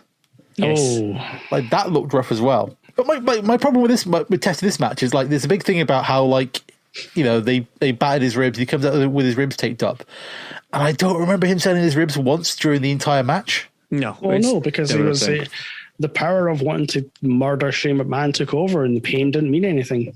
Yeah, but even like they did the top rope through the Spanish announcers table, like there's no kind of like my ribs at all. Like it's not imagine sold. trying to do that spot in modern WWE. You have to break like 8 tables. By the time you get through all the languages. True. Why does no one ever did that, did they? No one's ever done spent an entire 10 minutes of a match going, he's just powerbombed him through the Russian announce table. Just go through all the tables. He's going to popowerbomb him through the Chinese. Just repeatedly destroys through all the tables. Funaki's there marking out because he's on camera. And this one goes out to our viewers in Mozambique because he's powerbombing him through your announce table now. It's like a Universal Song Contest gone wrong. Yeah, just go through all the judges, just wiping them all out. There's lots of shenanigans. The Stooges come out to take out the Posse. It's basically a 4-on-1 match. Yeah. And essentially ends with Test just murdering poor Shane after murdering the Stooges and the entire Mean Street Posse. Like Shane is like not in the middle of the ring, and Test goes up to like the furthest corner away from him to go to the top rope. And I'm thinking that's a long way for Test to jump, isn't it? Come on. Yep. But to be fair to him, he makes it with a big elbow. Just out of curiosity, he won the match with the big elbow, and was that Randy Savage's finishing? Yeah, it was. And who's he winning over? Shane McMahon. No, he's not winning Shane McMahon over. He's dead. Oh, you got the connection? I'm getting that. A sly one, Al. I like it. So all is right with the world. Tez can continue to pork Stephanie for now. Until Triple H drugs her so he can do that himself. Yep. And we move on to the next video package, which is building up our next match for the WWF Tag Team Championship. The strange team of Kane and X-Pac versus Undertaker and Paul Bearer. Sorry, Undertaker and Big Show. Jesus. Undertaker and Paul Bearer. That would be a better match, I feel. That would be amazing. That would. Amazing. Did anybody notice at the beginning of the promo video leading to this match that Big Show had clearly stolen a pair of Hercules' trunks? Yes, because they were right up there. Yes, like as OSW review call it, hungry bum. There's way too much Big Show on show there. I'm sure he'll be familiar with some promo cuts. I think not long before this match on Raw, when Undertaker's burying somebody in the desert or something like that. Oh God! Have you said he's like he has to come back to him, and 3 days later he came back on a bike with snakeskin boots and all this. That's the nonsense. One. Yeah. It makes zero sense. And why would you even do this? For all we say, wrestling is great. Sometimes it's completely dumb. Well, yeah. I mean, I maintain to this day, regarding the Big Show, the WWF had no idea what to do with him. Correct. Absolutely not a clue what to do with him. I mean, this is we're 6 months into Paul White's WWE. He's already had 4 turns or something, hasn't he? Yeah. Well, he's already turned on McMahon. He's back being a heel. And he'll be a face at Survivor Series. He will, yeah. Wow. And then a heel by the Royal Rumble. Yeah. Yep. And then it's just like, it's just weird. Taker hasn't even got the good Ministry of Darkness Undertaking music, has he? It's just weird. This music I like fantastic. this. I'm with Al. I love this music when they came out. It just fits them perfectly. It's just 2 skinny men who are going to come and kick the shit out of you. It's not the proper Ministry one, though.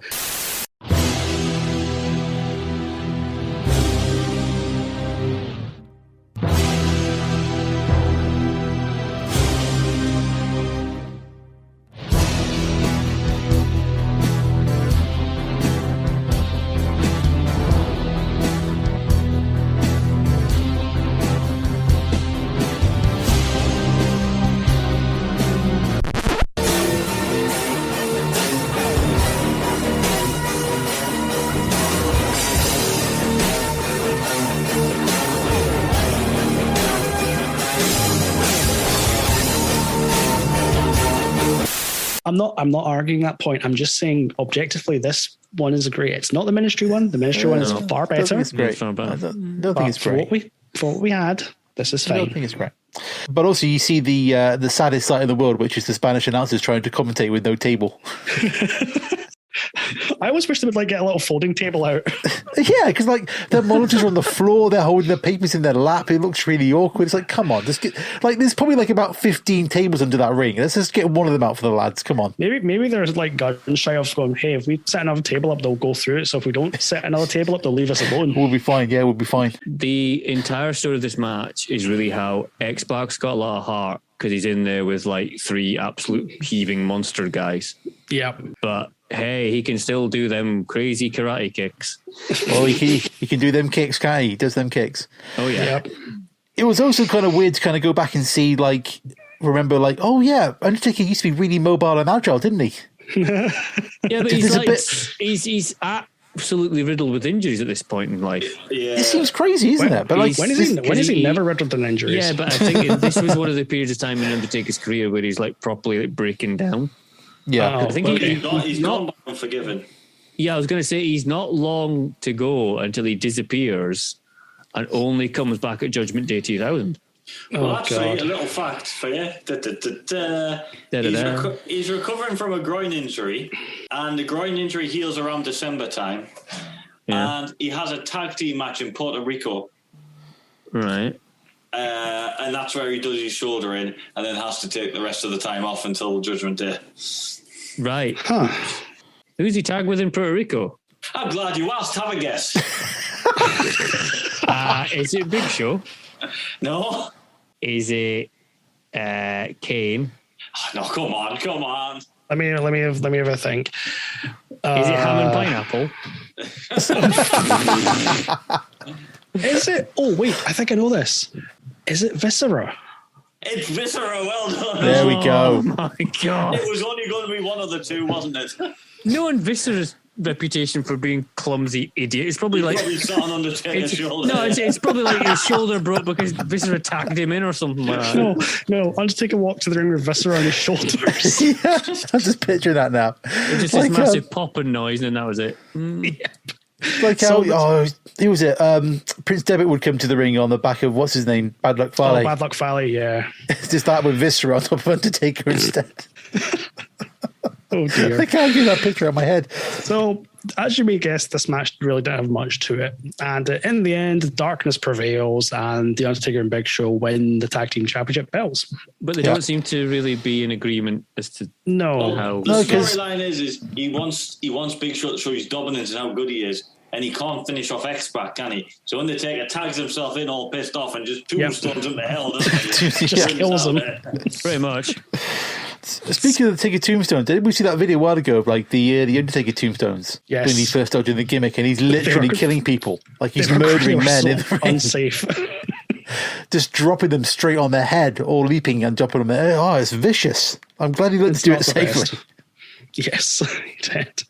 So we then cut to Jesse Ventura running down the final member of the triple threat match in Stone Cold, who basically just tells him fuck off and leaves. It's got to be in the middle of the ring. Yes, that's it. Middle of the ring. That fact. It's all about the ring.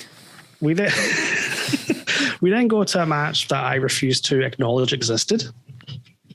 Yeah, as we sort of alluded to earlier, the Rock has fallen off a bit of a cliff towards the end of '99. Yep. When you have the Mr. Ass music coming out for the Rock's opponent, I had completely forgotten about that Mr. Ass music as well. I'm an ass man. Yeah, I'm an ass man. I have always remembered it purely because of. Yeah, how can you forget that tune? Purely because of a storyline that ran through Carlisle Wrestling a little while ago, many years ago. Oh no! and the slight adaptation of that song. Please explain. We'll explain off the podcast. Yes. Okay, so this is a match where the loser has to kiss the other person's bum, which is a weird stipulation to begin with. But Mr. Ass one-ups it by saying, "Rock, if you lose this match, you're not kissing my ass. You're kissing hers," and a gigantic blob appears.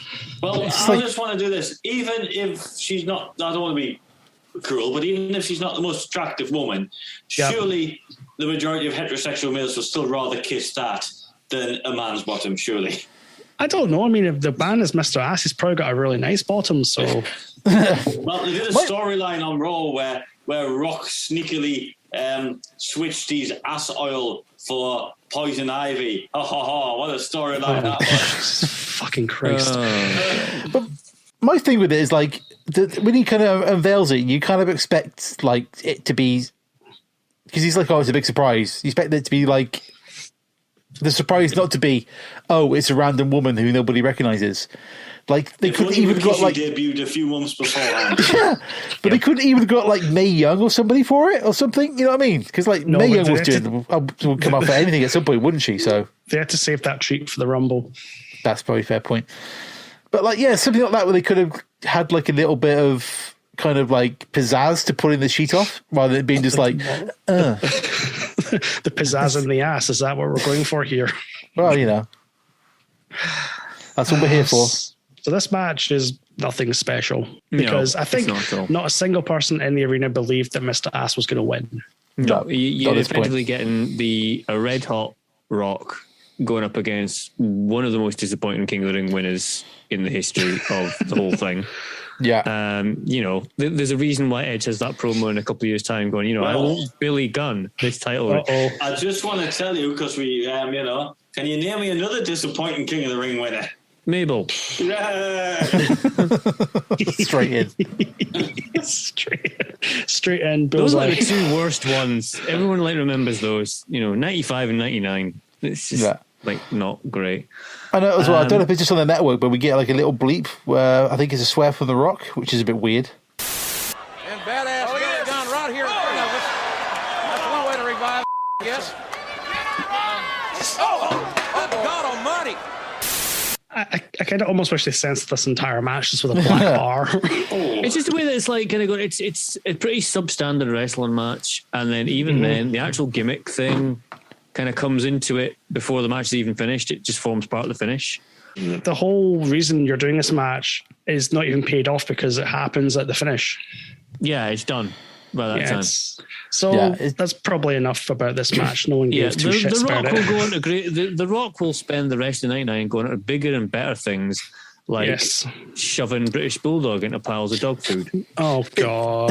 It feels like it's kind of a thing to kind of go, oh, like, you know, the Rock's hot, he's popular. We'll put Billy Gunn with him because we kind of, you know, we feel like there's something there with him, and that'll kind of get him over as like a kind of a bigger star. And it's like lies. No, it's another whole rumor that they wanted Billy Gunn to work with Austin, but Austin shot it down. I don't know. I mean, I wouldn't work with Austin a shot man. a lot of people down. Apparently. Yeah, I was going to say Austin, Jarrett, he wouldn't want to work with. Mark Mero, he didn't want to work with. I think this was, if I remember rightly. Well, Owen Hart was okay apparently originally, but then I think this was coming to the main event. Triple H, who we didn't really want to work with. No, we're going to touch on this. Who we didn't really At least he didn't want to drop the title to. No. Yeah. So how are we going to get around that? We cut to our main event, which is a triple threat match for the WWF Championship. Stone Cold against Mankind against Triple H. And of course, we have to cover our special guest referee, Jesse Ventura, who comes to the ring, grabs the microphone, and cuts a political promo. He does a little conspiracy theories.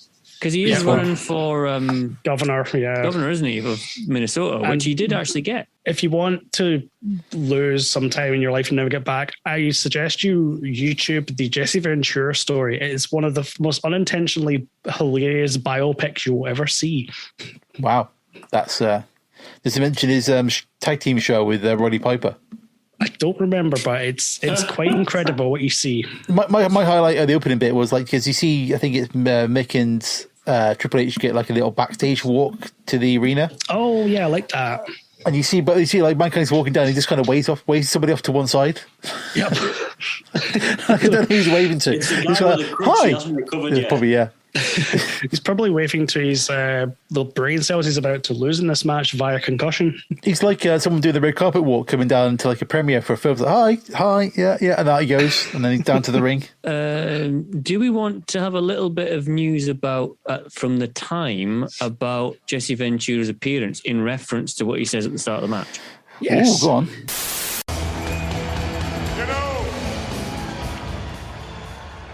There's a lot of media saying that I'm a disgrace for being here.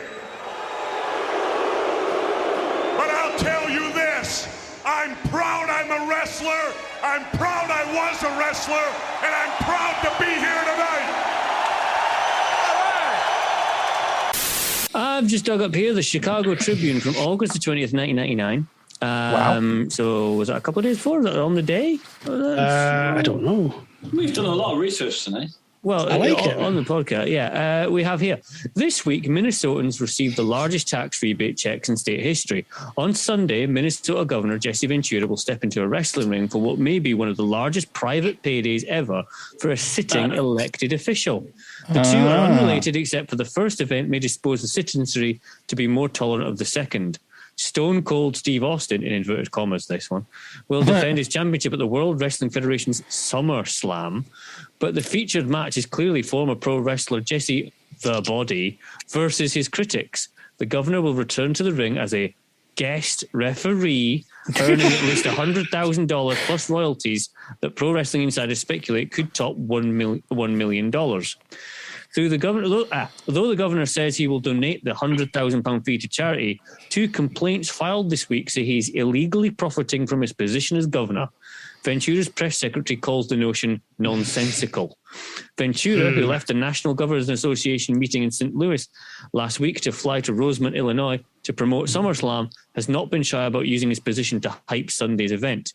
In light of where wrestling is today, it's time to bring back some law and order because I rule here, he said at a Minnesota pre-match news conference. In this state, the body rules. Wow. David Schultz, president of Common Cause Minnesota, believes Ventura is breaking the rules.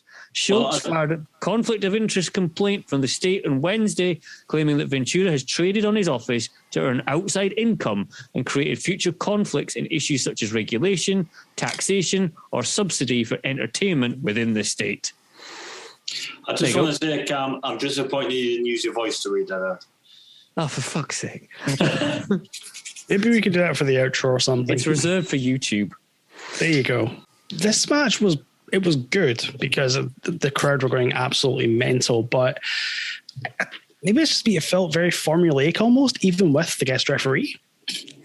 It always feels a bit weird, triple threats. I'm never the biggest fan of triple threats. You've always got to have one guy lying outside the ring for most of it, even more than triple threat. Them ladder matches are stupid where 8 guys have to sell and lie outside the ring for 4 minutes whilst the 2 guys set up some convoluted 9-table ladder. And one person will get knocked out and one other person. It's like SmackDown, but you can only control 2 characters. Exactly. And the rest of them have to just... It's, your attention span... There might be 8 guys in the match, but your attention span's only ever going to be on 2, honest. Yeah. I think the gold star for triple threat matches, and I will argue this to my grave, is the one at yes. Yep. That is the Unbreakable 2005. Samoa Joe, Christopher Daniels, and AJ Styles, the absolute gold star of what a triple threat match should look like. Well, I believe that the best triple threat match in WWE, I know people like the Benoit one, but we don't mention that. No, it's not. I want to say Vengeance 2002. Was it Kurt Angle, Rock and Undertaker? Have I got it right? Probably sounds about right. Sounds about the right time. Yeah. That was a pretty I think I read that as well. I can't remember what event it is, but I know it's a really weird one to throw in there, but there'll be reasons. I think it's D'Lo Brown versus Farouk versus Crush. Wow. That's the Nation explodes, isn't it? Like It's Los Boricuas versus the Nation versus DOA. The biggest split in history. 97. But the thing about it is, they obviously haven't quite established the formula of a triple threat match yet. This whole thing about, one guy stays on the outside and sells for a couple of minutes while the other 2 guys wrestle and then you swap over. That's not quite been established. So it's essentially just the 3 of them brawling the fuck out of each other for 10 minutes. And it's really good for that reason. I was expecting it when I first sort of came across it. I was there going, this is going to just be like, we'll close on. And it doesn't. It never happens. There's never a moment where one of them's outside the ring. It's always all 3 of them in the ring at the same time. Well, this sounds interesting. If you can find it, I can't remember what event it's at. It's sometime in 97. Right, I think I can work it out. It's an In Your House in 97. Right, SummerSlam. When did it's whenever Rocky and that joined the Nation and Mustafa Khan was non-Survivor Series. I would hazard a guess about July 97. Try to Google it. Hold on. Which hang on, don't tell me what July 97 was because I should know it. No, that's Canadian Stampede, so it wouldn't be that. It would be maybe Ground Zero? Possibly. I can't find it. Actually, I think it's before. No, I think it's before Ground Zero. I've just tried to Google it, but it's not happening. Never mind. The one before the King of the Ring. No, because Crush is a member in King of the Ring. I think it could be Ground Zero. Yeah, it sounds about right. But it's really good. Anyway, this triple threat match. Yes. I don't know. It's as we've already alluded to, the Stone Cold did drop the belt, but my God, he did not drop it to Triple H. No, not at all. He did by hook or by crook. And even though it's like this was the sort of start of Austin's sort of major injury problem. This is the start of why he was ruled out of for a good year in the end of 99 into 2000. Yeah. And they had to try and find new guys, and I think they just were very, very lucky in the, as of a few months that Austin has to take time out, but they still, you got your Triple H, your Rocks, your Taker coming back, Mankind and things like that. And then you've got like the 4 guys coming over from WCW. Yeah. Kurt Angle's coming in soon as well. Kurt Angle's, going to be here soon. They're very, very lucky that Austin, not that Austin tried to take time out, but that there was people pretty much ready to jump in his The roster they had behind it was even though like Austin's like like a game changer at this point, like they can still have people in who can kind of it was ground zero. fill the gap. Hey, there you go. Yeah, I think it's really telling that back in '99, where they didn't have anywhere near the size of roster they have now, that losing one of their main stars wasn't a big problem because they already had 8 to 10 people ready to go. Whereas now they lose one of the major stars and they have no idea what to do because they have no stars. Day one when Roman Reigns went out, didn't he? Yep. Yeah, exactly. I know that was on the day of the actual, the event. They hit the panic button and went with Brock. Yeah. Because they don't have anyone there. Of the thousands upon thousands of people it feels like they have in their system, no one's ready. You can work for years and years and years and get to the top of the card in WWE, but as soon as basically Brock Lesnar needs to squash someone and get a title, that's you fucked. Yep, pretty much. We're pretty much just waiting for Brock Lesnar to come on down to the ring and smash Xavier Woods' crown over his head and claim to be the king of the ring. Because he might as well just get a hat trick of destroying all 3 members of New Day. All of the New Day. Yeah, well, he already killed Kofi back in the Beast in the East, didn't he? That was when the first slaughter was done. Yeah, that was before like Kofi had a fucking world title. I just remember the build up to that. People doing like, was it the Simpsons picture of like today's the funeral of Kofi Kingston? No, today Beast in the East, tomorrow Kofi Kingston's funeral, all that kind of stuff. Mm-hmm. And Kofi's age. The build up to it was hysterical, but when they squashed him with the belt, that made no sense. No, but again, goes back to the belt's not the product. The show and the product is the content. It's the brand's the thing. Yeah, the brand's the thing. Thank you, Phil. I was trying to get there, but I wasn't obviously being able to do that with words. Well, do you know what Kofi Kingston's good at? Nothing. I'm on pineapple. He's very good at getting himself out of like strange predicaments, like in the Royal Rumble and stuff. Well, but, yeah. Do you know who's not good at getting themselves out of strange predicaments when they fall over the ropes? Stone Cold Steve Austin. That'll be Austin then, yeah. I thought I'd segue into that one nicely. Oh, it's lovely. I remember the episode of Stone Cold's podcast where he describes this moment. It's not really obvious in the network cut, I noticed. Fair play. I don't know. Yeah, I don't know the actual when it aired what it was like, but fair play to the cameraman for not showing Stone Cold basically hanging himself by his legs on the rope. Yeah, and Triple H, who, to be fair to him, could easily, by the fact that obviously he's not losing, Austin's basically made it clear he's not dropping the title to him, could have easily made Austin look like a tit for that. Yeah.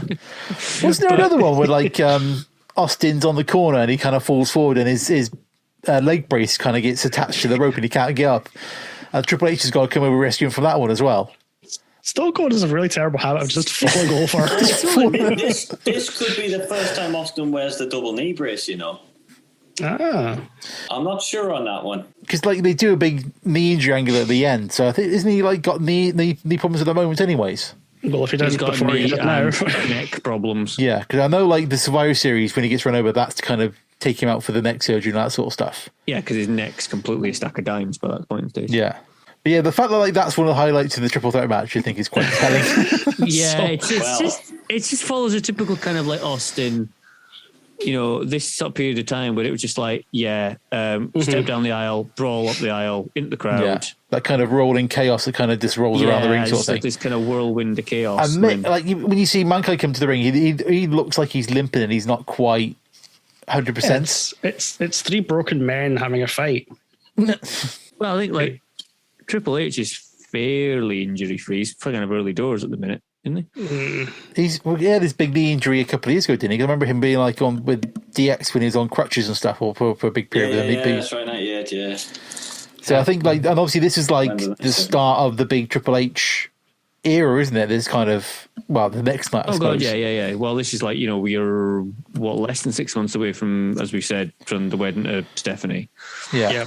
He's just under 6 months away from the 2000 Royal Rumble and the Street Fight with Cactus Jack. He'll be in the WrestleMania main event next year. Yeah, he will be. Next year, that 4-way. He's switched to his trunks. He's not got the trousers anymore, and he's got his My Time music. It's very much like that next evolution of the character, isn't it? The cerebral assassin kind of. Does he have the chainmail for this?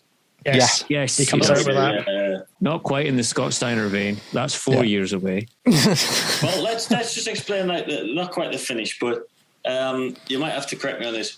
Who does Triple H waffle with a chair? Is it Austin? That's after the match. After the match, he just batters him. Who's he waffled during the match with the chair?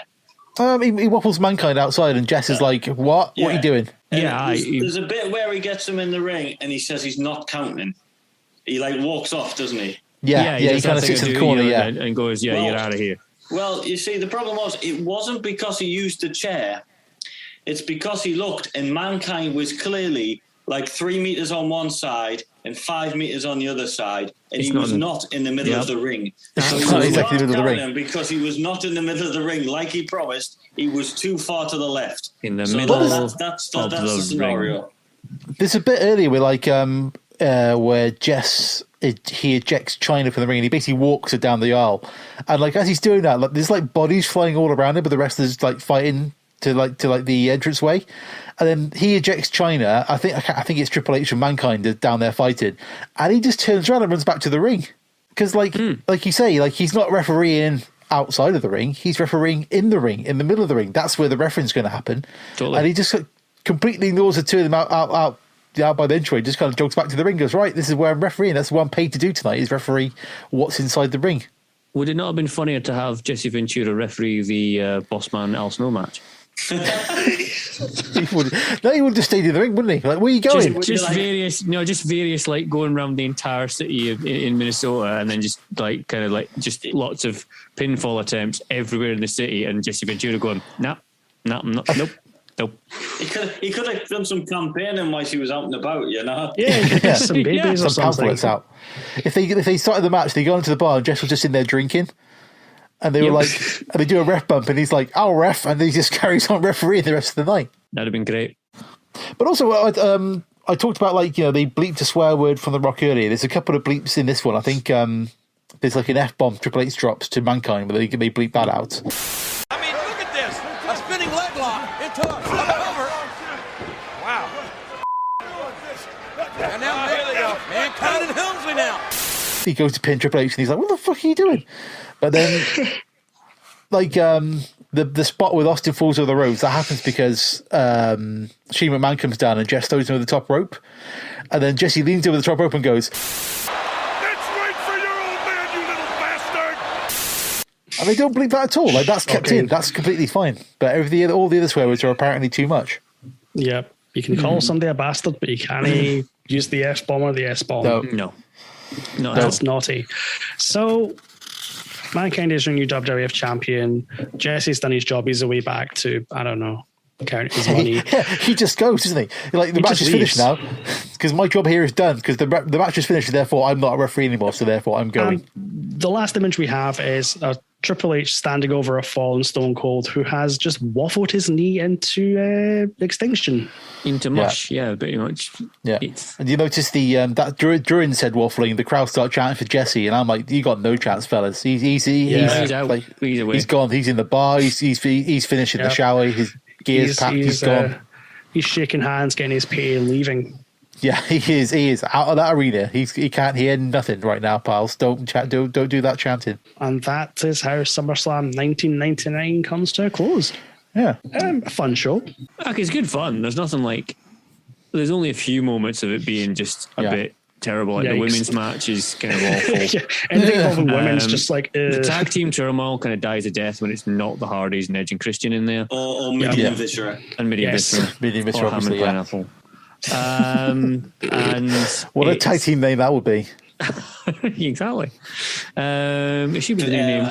Here we go. Henry Godwin and she's trying to do it. Pineapples in Jamaica. There you go. God. Pineapple tag team. Jesus Christ. Oh, God. No, wouldn't, no. Oh, God. Kona Crush would be the pineapple. It could be, yes. It could be. Yeah. It'd be crushing Midian together. Because I'm pretty sure. Didn't he have pineapples on his gear when he was Kona Crush? Yeah, he did. Yes. He did when he was There you go. face, obviously. Not when he was heel, because that would just be a bit ridiculous. That'd be ridiculous. You know, try to be really deadly serious, dastardly heel, and you've got a big, massive pineapple on your chest. Wow. I'd pay to see that. That'd be awesome. So I'll take that. It's come to the time that everyone loves. Where does SummerSlam 1999 make it onto the table? Right. Shall I tell you the other SummerSlams we've done where they sit on the board? Go for it. Yeah, go for it. So bottom to the top. The lowest SummerSlam, he says, trying to find it. 93? 93 at position number 22. Oof.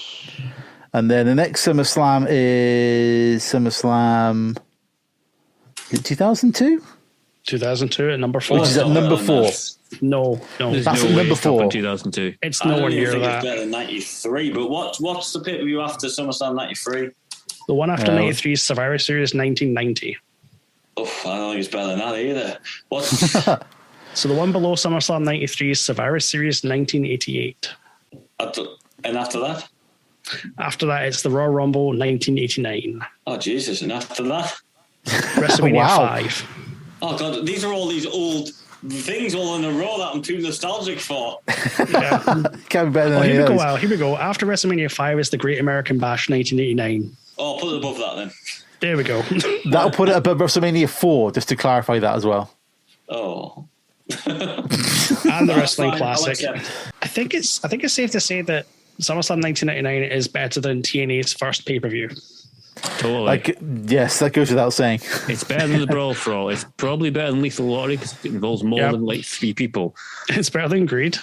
It's better than Greed. It's better than World War III because it doesn't have a convoluted 3-ring shite setup. Wow. Halloween Havoc 96. Oh, are we actually saying that? No, it's better than that. SummerSlam is 32nd. It's better than it's more watchable than 83 Starrcade 83. Yeah. WCW Starrcade 1990 Wrestling World Cup. Yeah, I enjoyed it more than that. Starrcade 92. Probably involved. I enjoyed it more than Starrcade 92. Wrestling Classic, yes, it's above that. Classic. But dip above WrestleMania 4 was that god awful fucking tournament. Oh, yes, that's terrible. Probably enjoyed it more than that. It's climbing up. WCW Great American Bash 89. I don't remember much about the Great American Bash 89. That'd be better than that then. And then we're up to WrestleMania 5. I was putting it below WrestleMania 5. I'd say, I'd say in between that American Bash and WrestleMania 5. So had the mega powers exploding. Yep. So position 26. As confirmed by the Conquistabores, the SummerSlam 1999 is the 26th best pay-per-view of all time. Of all time. Of all the 37, well, 38 now we've done.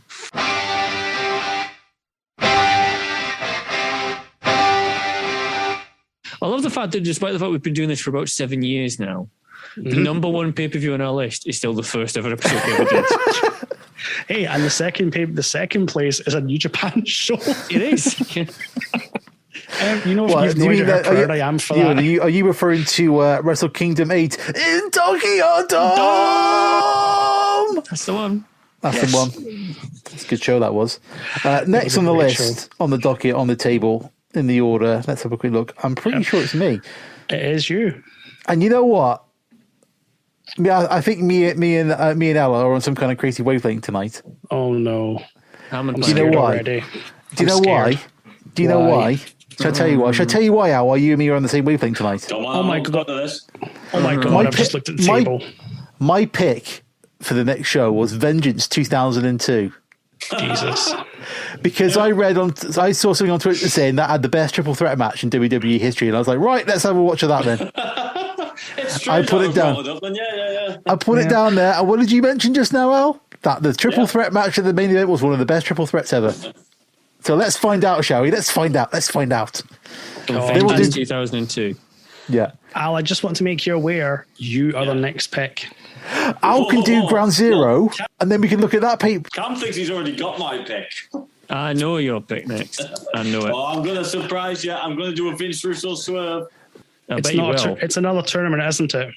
Al, pick Ground Zero, then we could do like those triple threat matches in a row. We could do the triple threat. Al, can I just say this? Yeah. You're my friend, but if you pick another tournament, I'm going to kill you. well, there aren't that many more, are there? Oh, sweet Jesus, it's got Hulk Hogan on it. We'll save it to the next show. We'll save the reveal to the next show. But so my pick is Vengeance 2002 because I read that the reasons that main event was really good. So let's have a bit of that, shall we? Is Hogan in a tag team match? He is. That's why. Because I don't remember him in a singles. I know what he'll be doing. It'll be the Canadian thing. Yeah. It'll be good as well. That's the one. Will it be good? Will it? But we'll find out when we reveal the show next time. Yeah. So when's the next round table coming up? The next round table is scheduled for March. And it will be episode 50. Oh, God. Ooh. So we need something special for that one. WrestleMania 9. No. It's not as bad as you think. That's the thing. It is. It really is. It's not comically bad or anything like that. It's just, it is. It's terrible. It's just boring. That's all it is. Awful. It's nothing special, I don't think. But yeah, we need to brainstorm what the 50th will be as a celebratory. Well, I'm going to give Phil one last chance for glory. Oh my God. I have selected the chocolate bar for tonight's cup of coffee. Oh, goodness. Phil, if you get this... right now.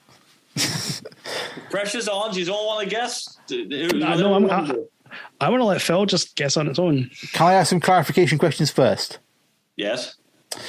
Is it, when you say chocolate bar, is it like a snack biscuit bar, as in like a penguin? That's not a guess, but I'm just saying that kind of genre of biscuit. Or is it like a multi-pack proper chocolate bar, like a Mars bar Snickers? It is a proper chocolate bar, yes. Gotcha, right. I know exactly what this will be. No pressure, Phil. I believe in you. I'm 90% sure I know what it's going to be. I think Al would go Cadbury's, and I'm going to say a picnic. Oh, way off the mark, Phil. Way off the mark. Oh, what was our winning? Is it still a Cadbury's though, Al? I'm not giving any clues. Is it a crunchy? It's not crunchy. Right. I'm going to go proper run up, smacking it, toe punt, top bin. Jesus. And say, is it a bone, Phil? No. Oh, fuck. Phil said it straight away. He said, is it a Mars or something? It is a Mars bar. It's a Mars bar. What? Classic. I should just go my first guess, shouldn't I? Should just go with that. After the classic ham and pineapple pizza, it would be a classic Mars bar. She's got on your gut. Well, certainly all that's going to go in Al's gut anyway. Well, it is, yes. I'm going to have a bath and then a cup of coffee and then go to bed, I think. I must say, this has been a night of wonders tonight. It has been. Absolute. Just to not for the show, just for me guessing the pizza. Yeah, totally. Just to end on a bit of wrestling news, by the way, apparently it's come out in the last couple of minutes that WWE will not grant Mustafa Ali his requested release. Really? Because of course not. They need him to be like hung from the top of the chamber. Honestly. In Saudi Arabia. So they'll release guys who are literally like mid-program. Yeah. Yep. But they won't release somebody who who's are not doing on TV promos for the company, but people who aren't being used, that now are going to keep you. It's bloody Luke Harper all over again. Yep, so basically what's going to happen is Mustafa Ali is going to sit in catering until his contract is done. Yeah. Absolutely. That is ridiculous. That company, man. This is why I refuse to support them or acknowledge them half the time. Which makes doing this podcast challenging. To do this show, I did pay for the network again just to kind of get the access to the old shows for SummerSlam, but I might have to be naughty in the future. Oof. I might need to ask you to be naughty for me, Phil, and that's a sentence I never thought I'd say. Wow. What, there's some unexpected sauce going on this evening, like Jesus. Hot sauce, Euan Taylor's come straight in there with the comments. Hi-yo. Wait, does that mean you're in a tag team with Geordie as the hot sauces? Oh, God. No, we're sugar and spice. I'm sugar, he's spice. You know, you ham and pineapple. That's who you are. No. God. Well, anyway, What a note to finish the edit on. That'd be amazing. Yes, if you can think of your favorite pizza-based tag team, don't forget to tweet us at the Conquistabores. Our social media manager will respond straight away. Mm-hmm. And if you are also representative of Domino's, get your fucking act together. Al needs his food. Yeah, or send us vouchers, one of the two. We'll do some ads for Domino's Pizza. I definitely will. You could have Kerry Von Erich teaming up with Kane. I don't even want to know. That would be a Texas barbecue. Oh my God. I want to make some really terrible joke about hung meat, but I'm not going to do that. No, don't do that. Texas barbecue. I think the music's already playing anyway, isn't it, Phil? The music's already playing. Let's hope it is. We're going. We can't top the Texas tornado joke, can we? So we're out. We're out the door. We're gone. Goodbye. See ya. See ya. Peace.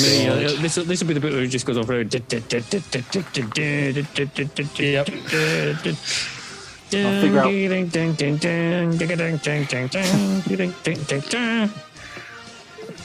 Then something funny will be said at the end, and then it'll just finish. Some kind of random comment out of context about something dirty.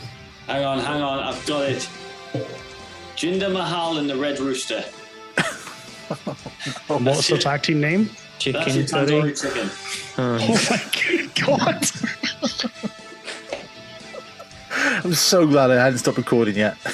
Oh my God. So glad. I thought I can't think any more pizza toppings to do anymore.